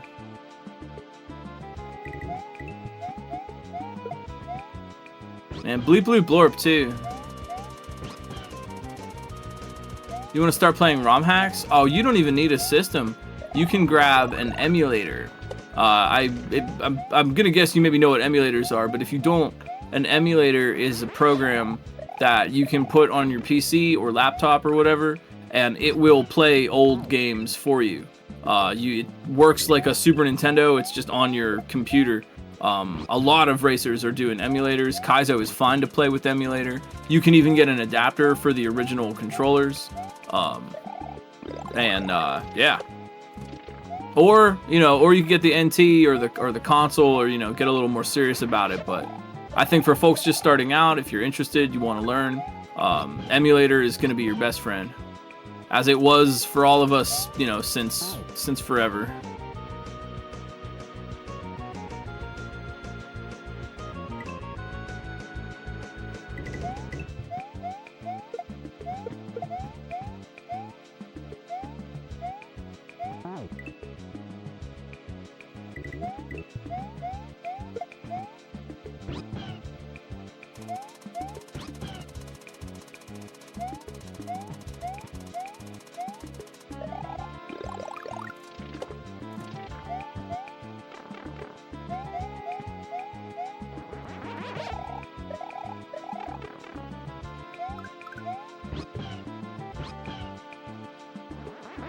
Oh, Ender! Here we go, Ender of games.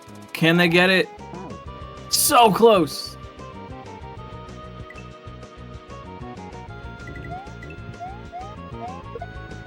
Oh yeah, absolutely, yeah. Yeah, just like what Binary Dragon said, you don't need high computer specs to run a Super Nintendo emulator, because the Super Nintendo is a low-powered computer from the 90s. You know, there's compared to even like a crappy modern computer, the Super Nintendo is a toaster, just a toaster oven. Yeah, the Super Nintendo emulators aren't intensive on the PC at all. Ender, oh.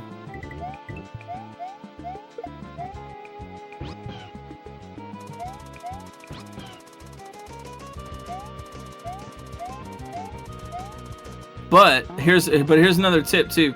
But But if your parents ask, tell them that you need the high-end PC with the really good graphics card, right? Your parents don't know the difference. So if your parents ask, or your grandparents, or maybe a rich uncle skeleton somewhere in your closet, you know, tell them that you need the good stuff, the high-end PC. Well, tell them that you can emulate on a Steam Deck. Tell them that you need a Steam Deck to run it, because you can put emulators on a Steam Deck, and you know, yeah. Tell them you need that. Yeah, you need VR. Yeah, I need the new Meta Quest. Yeah, just make sure. If Santa is asking, you know, you know he's good for it.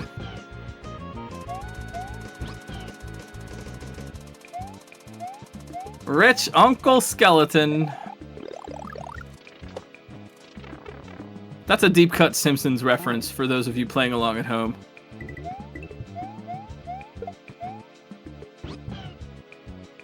Ideally for item abuse, you have your own server. Oh, that's funny.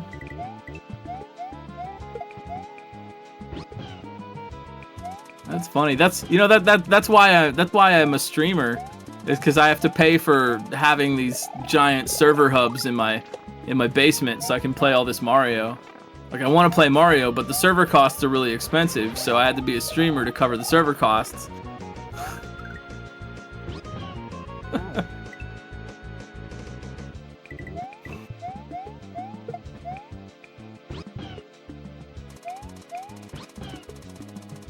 Yeah. I heard you Failme's playing so fast because they're playing on a quantum computer.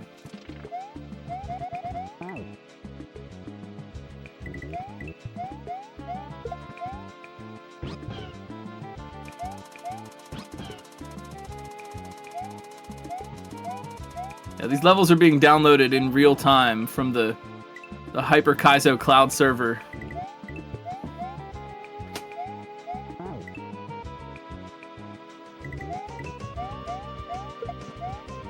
We've built a small Dyson sphere.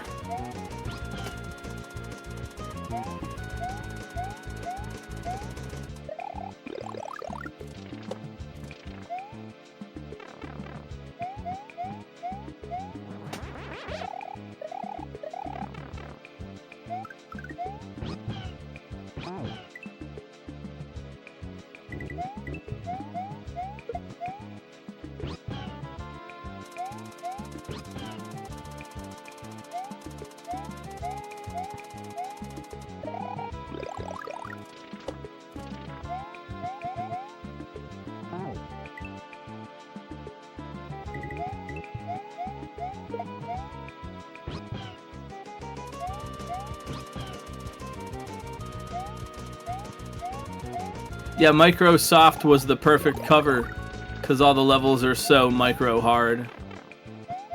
They would never suspect us. It really was the perfect crime, wasn't it?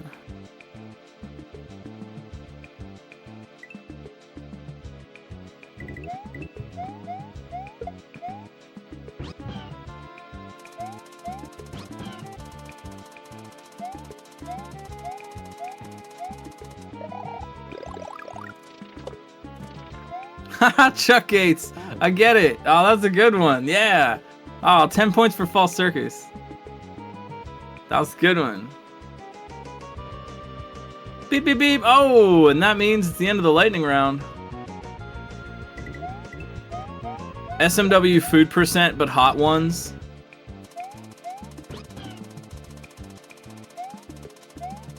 I'm down. I can play video games under pretty extreme circumstances.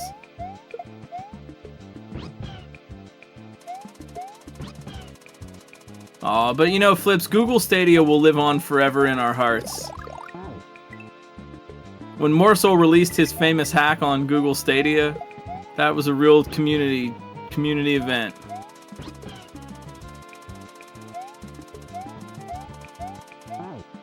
Well, my heart can't run Doom.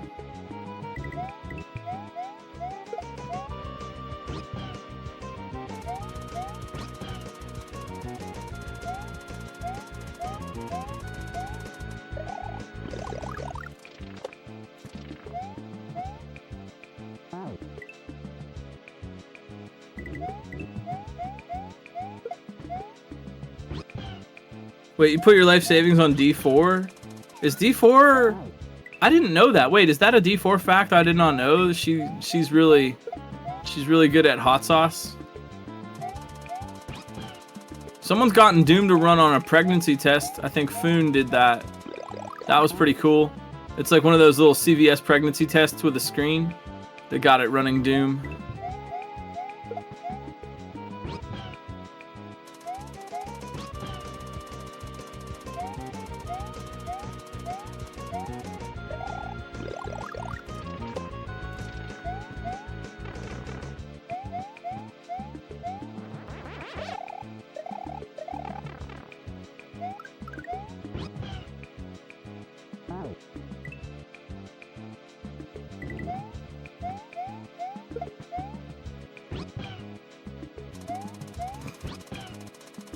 Well, yeah, Anastasia, I mean, we all were there at the character reveal party. But listen, you know, people are more than just Dooms or Duke Nukems, you know? That binary is outdated. I think we all get that.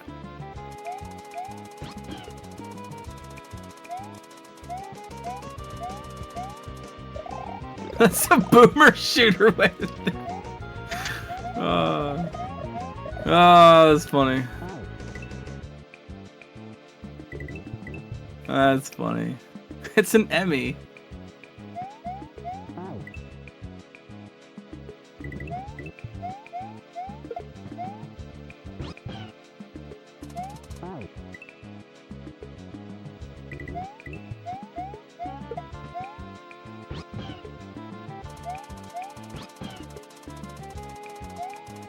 Man, you're talking about babies, and there's this book of riddles that I was cutting out the pictures for collage, and I was trying to solve the riddles too.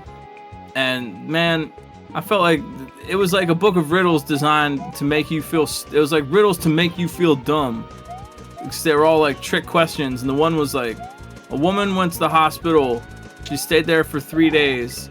At the end, or no, someone went to the hospital. It's not a woman. I screwed up the riddle. Someone went to the hospital. They stayed there for 3 days. They weren't injured, and they weren't dying, and eventually they had to be carried out of the hospital. Who was it?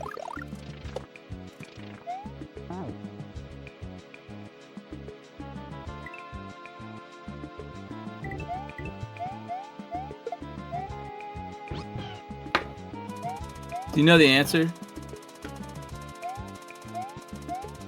It was Baby, that's right.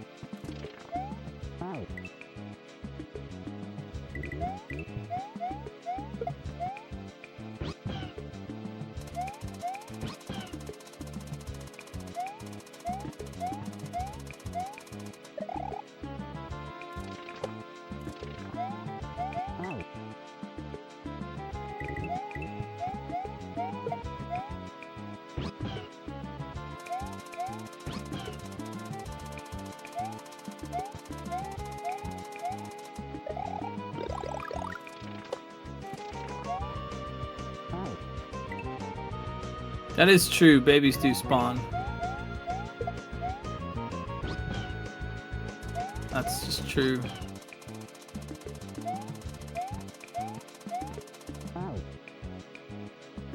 If you hang out by a cardboard box long enough, some kittens might spawn.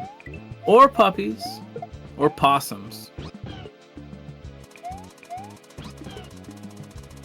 I call the big one Bitey.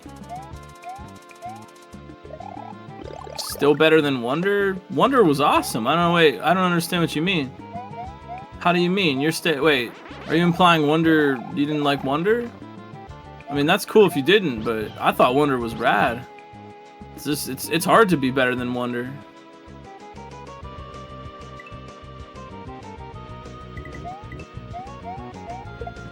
Wonder is amazing. SMW? I think, yeah, I see your point. Yeah. I mean, different things, you know. SMW is an old school speedboat, you know, one of those flashy old hot rod cars, kind of. And you know, Mario Wonder is a nice futuristic, clean future world. They got different vibes. Yeah, Mario World's a speedboat or a Porsche of a thing, you know, and like Mario Wonder is like a hoverboard from Back to the Future. You know what I mean? Like slick, modern, fun, exciting. Oh wow, it's amazing. But yeah, they're different experiences. That is correct. Yes, you have to hit all the blocks to make the last one spinning. Yes, that is absolutely correct.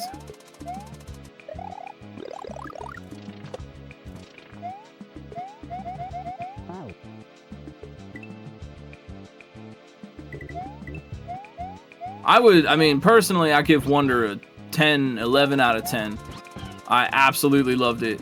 I say this as a lifelong fan, as a kid who played Yoshi's Island when it came out, you know, and someone who remembers the mirth and joy of, you know, the old school kind of era.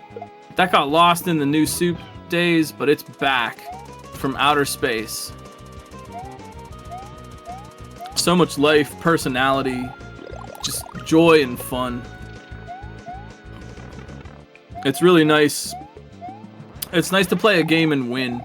I don't know, for all our Super Mario Kaizo and all our big fancy tricks and stuff, like, it's really fun to just kind of win for a change. And to do something that isn't just gonna crush you.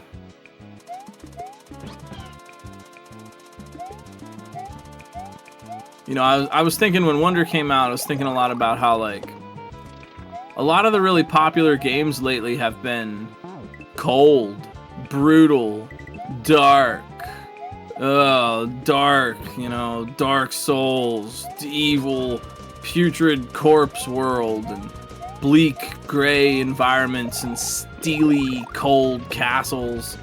And it's really nice to see Mario Wonder have a game, you know, do something that isn't just cold and dark and whoa!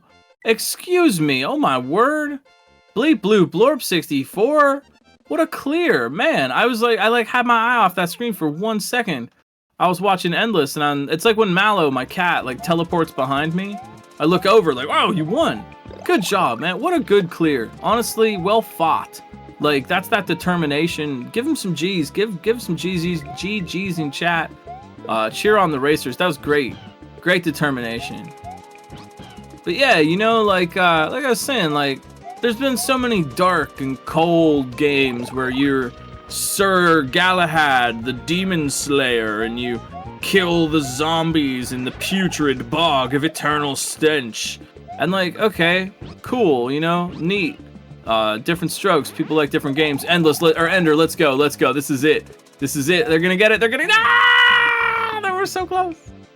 But yeah, like I said, it's nice that there's a AAA, real popular game, Tears of the Kingdom, hit that mark, and Mario Wonder, yeah. Not entirely though. We've got SMRPG, we got Mario Wonder, we've got lots of great indie games, like that one I played last night. Yo, can I tell you about something real quick while we're hanging here? We're cheering on Ender. Can I tell you about Dream Shot Fantasia? Y'all know Haraga, right? They are an indie developer, and yes, and they have got a Kickstarter for their new puzzle game. It's awesome. I played it last night. I'm not even good at puzzle games at all, and they've got a new one. It's called Dream Shot Fantasia. We're gonna get a link for you in chat, I'm sure. It is really fun. It's really beautiful. It is so pro. And it, I mean, I said, not much of a puzzle guy myself. It plays like a combination of Tetris Attack, Puyo Puyo, and Tetris a little bit, but it doesn't feel like a clone of any of those games. It is its own unique experience, with some really interesting meta and accessibility options for play. Check it out. Yep, right there on Steam. They've got a Kickstarter right now and a high score competition too. And that was made by someone in our community, Haraga. So they worked really hard on that, and it is freaking cool.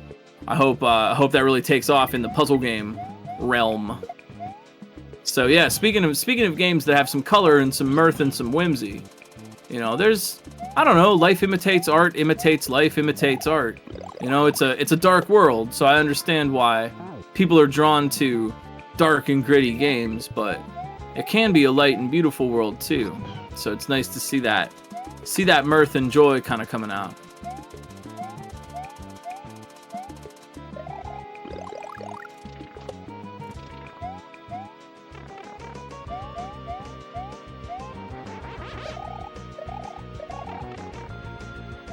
Ender of Games here, they are so close.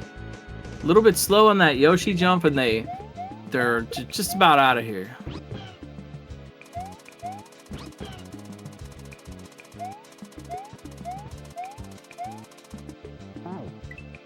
The art is really good. Yeah, it is really good. They got a whole team working with them. It is a very nice game. I really hope more people will check that one out.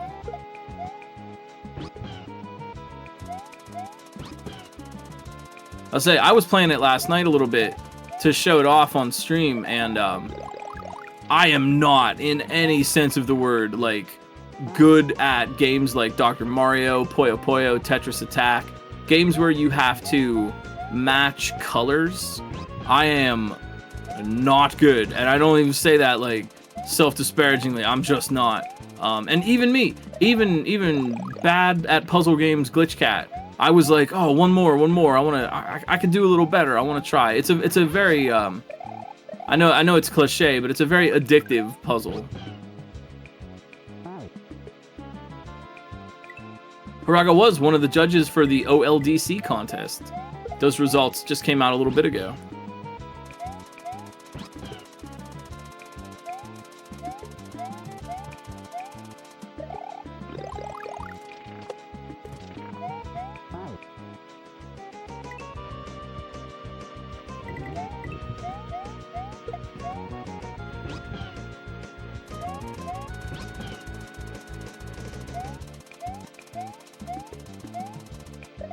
Thank you for the raid. Bleep Bloop Blorp 64. Great job.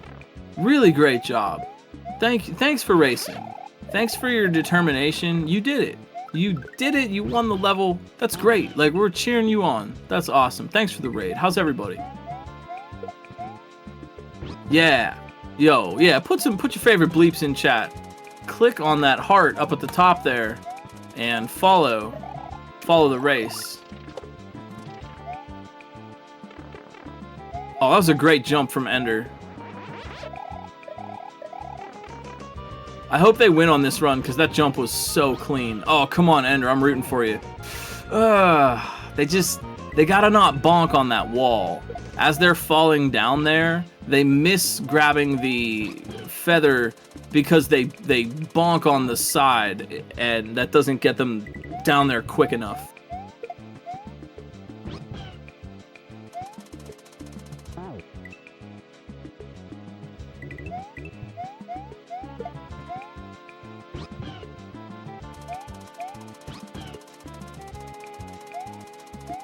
Yeah, there were a couple of alternate strategies for that Yoshi at the beginning, but everyone who played an alternate strat did get through with it, and I think that's, in a way, more impressive. Anybody can do what was written. It takes bravery to forge your own path. Be the most interesting gamer in the world.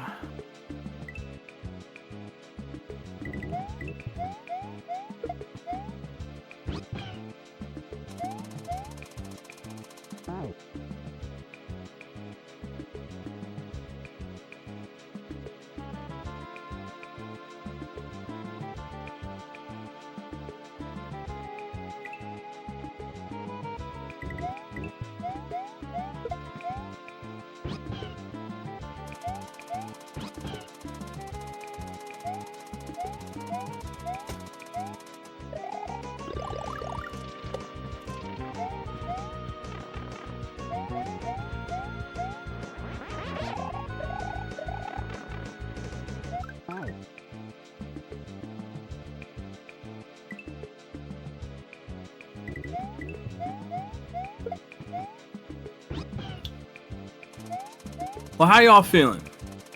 We're hanging out here, we're cheering on Ender of Games for the big win.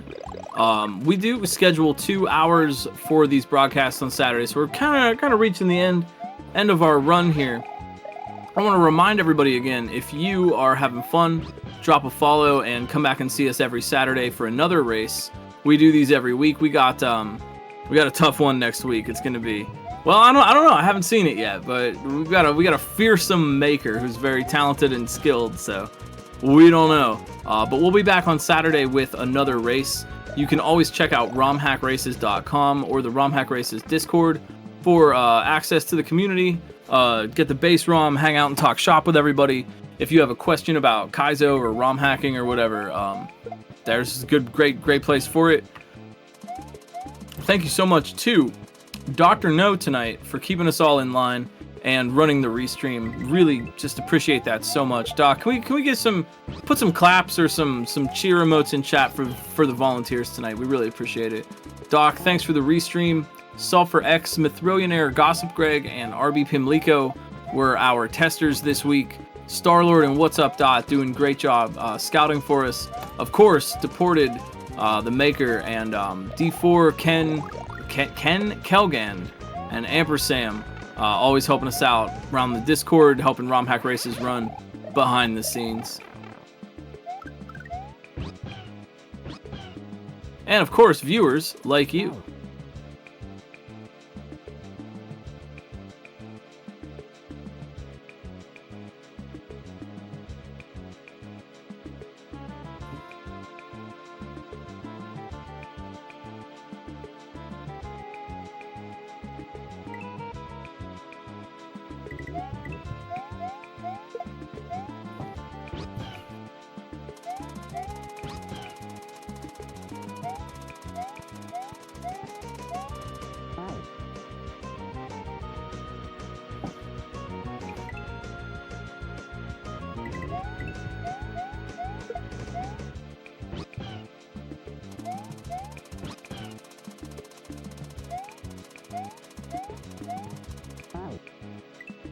That's right, viewers like you, you're really getting the hang of this.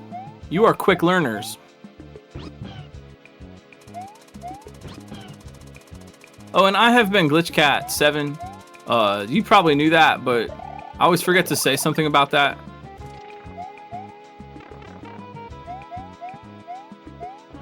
You can find me somewhere.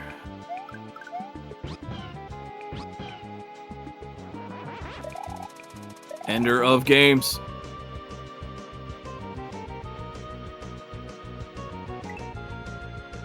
So close. That is true. I am on glitchcat7.com. And I guess maybe a little bit of shameless self-promotion. I put out a new album today. If anybody likes my music, that's on cowabungabreakfast.bandcamp.com. You can go and listen to it. It's a little short one, but little nice little winter warmer.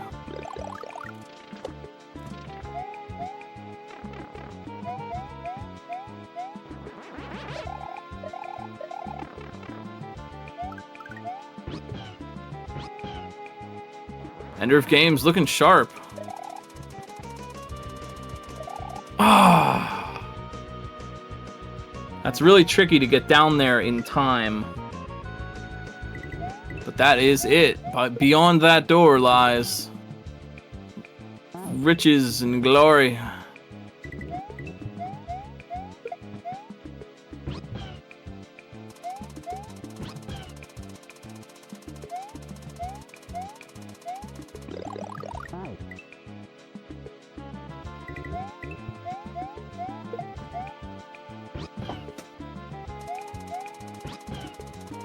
We all are very kind and cool too, and you should give yourselves a round of applause or whatever. You should give yourself something you want.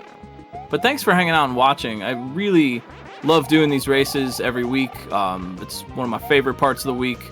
Thanks for making Romhack Races a little part of your Saturday too. Ah.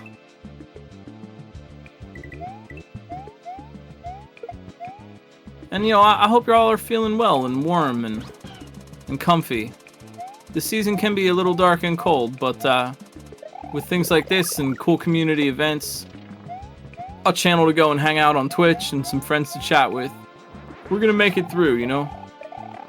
We're gonna do it.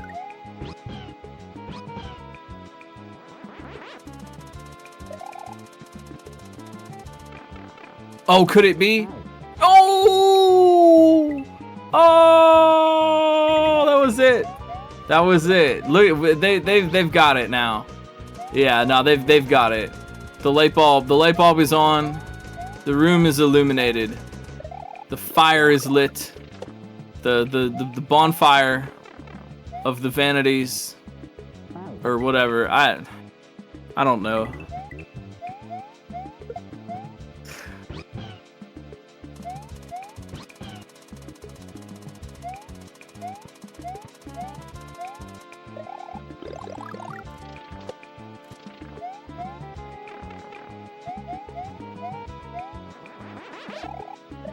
Oh man, one time the refrigerator's running.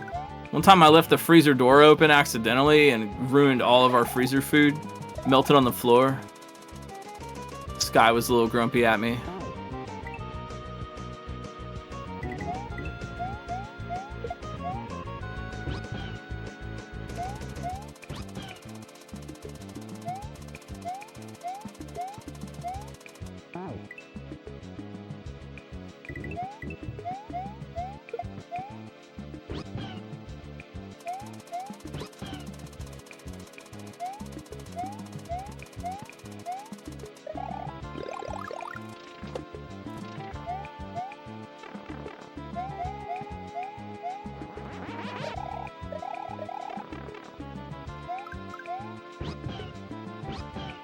Such clean runs.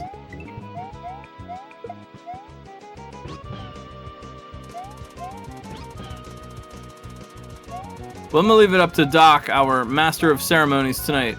What we want to do. Like I said, we scheduled 2 hours for the broadcast. We're hanging out here watching Ender. They are streaming on their channel, as well as lots of other friends on Twitch. Go around and drop some follows. Make a friend tonight if you're hanging out on the Kaizo side of Twitch.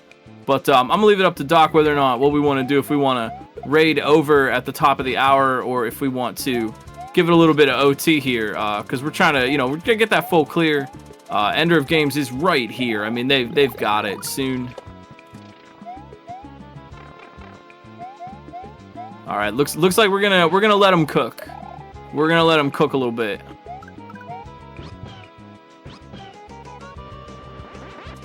Yeah, they just need one more fire. Oh, they're gonna get it. They're gonna get it.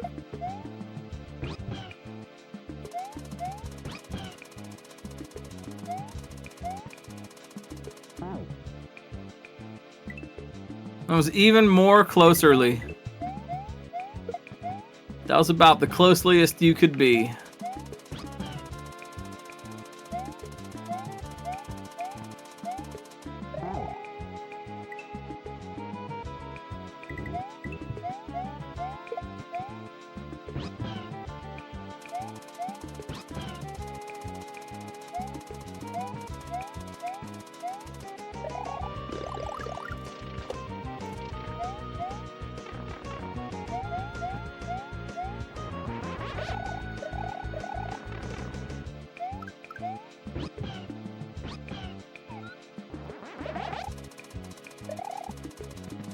Clean moves.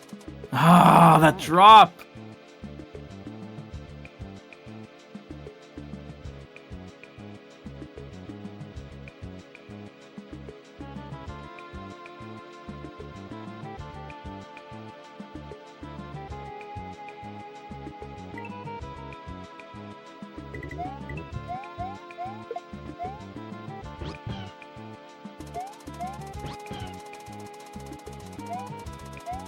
This is a nice chill track.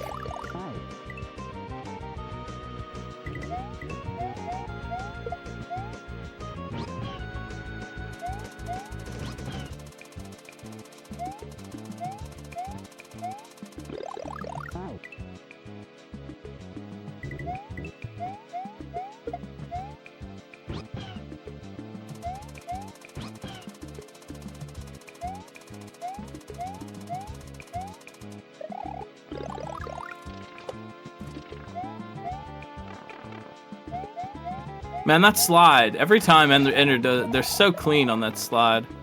That little crouch slide is like my favorite part in the level, actually.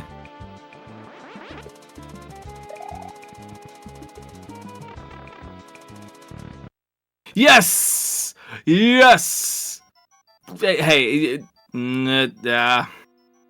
Ugh.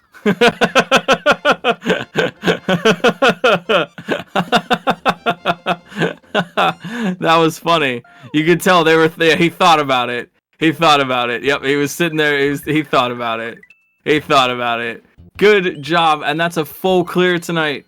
Nicely done. I told you they were right there. End of games. We got everybody through tonight. Great job. Good wins. Thank you. Just thank you. Thank you, chat, makers, volunteers, friends, and comrades alike. This has been ROM Hack Races for Saturday, and I hope to see you back again next Saturday for another one. Maybe racing if you want, but watching if you are down to just chill. Thank you so much, y'all. I have been Glitch. You have been you. This is what's this, Vanilla Dome 4 or whatever. Thank you so much, Doc, for the restream tonight and the volunteers and testers. We are gonna go raid Kaiuski tonight to wrap things up. So I hope to see you around the Kaizo community this weekend, and I will see you on my stream later this weekend, and maybe back here on Saturday. Sound good? Cool. You matter. Your thoughts matter. Your heart matters. Your feelings matter. You matter to other people in your lives. You matter to me as human beings. You matter to the internet's #1 long boy furret. And the people that matter to you in your lives would love to hear from you about that. We know Black Lives Matter, LGBTQIA+ lives matter, Indigenous lives matter, disabled and autistic lives matter, and you. I will see you around. Thanks for watching. Keep hacking. Practice your skills. Peace out.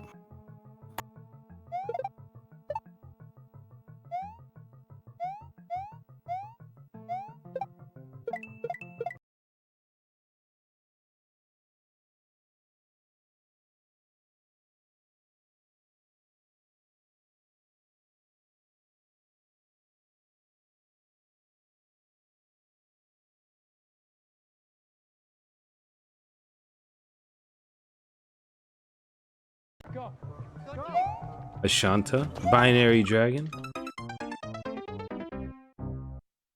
How was the stream? Very cool race. Very cool race. Hello, Dr. No. Thank you for the good luck.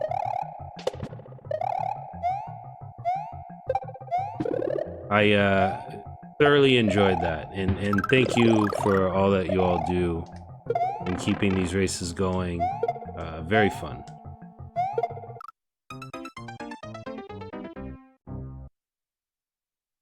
Oh, awesome.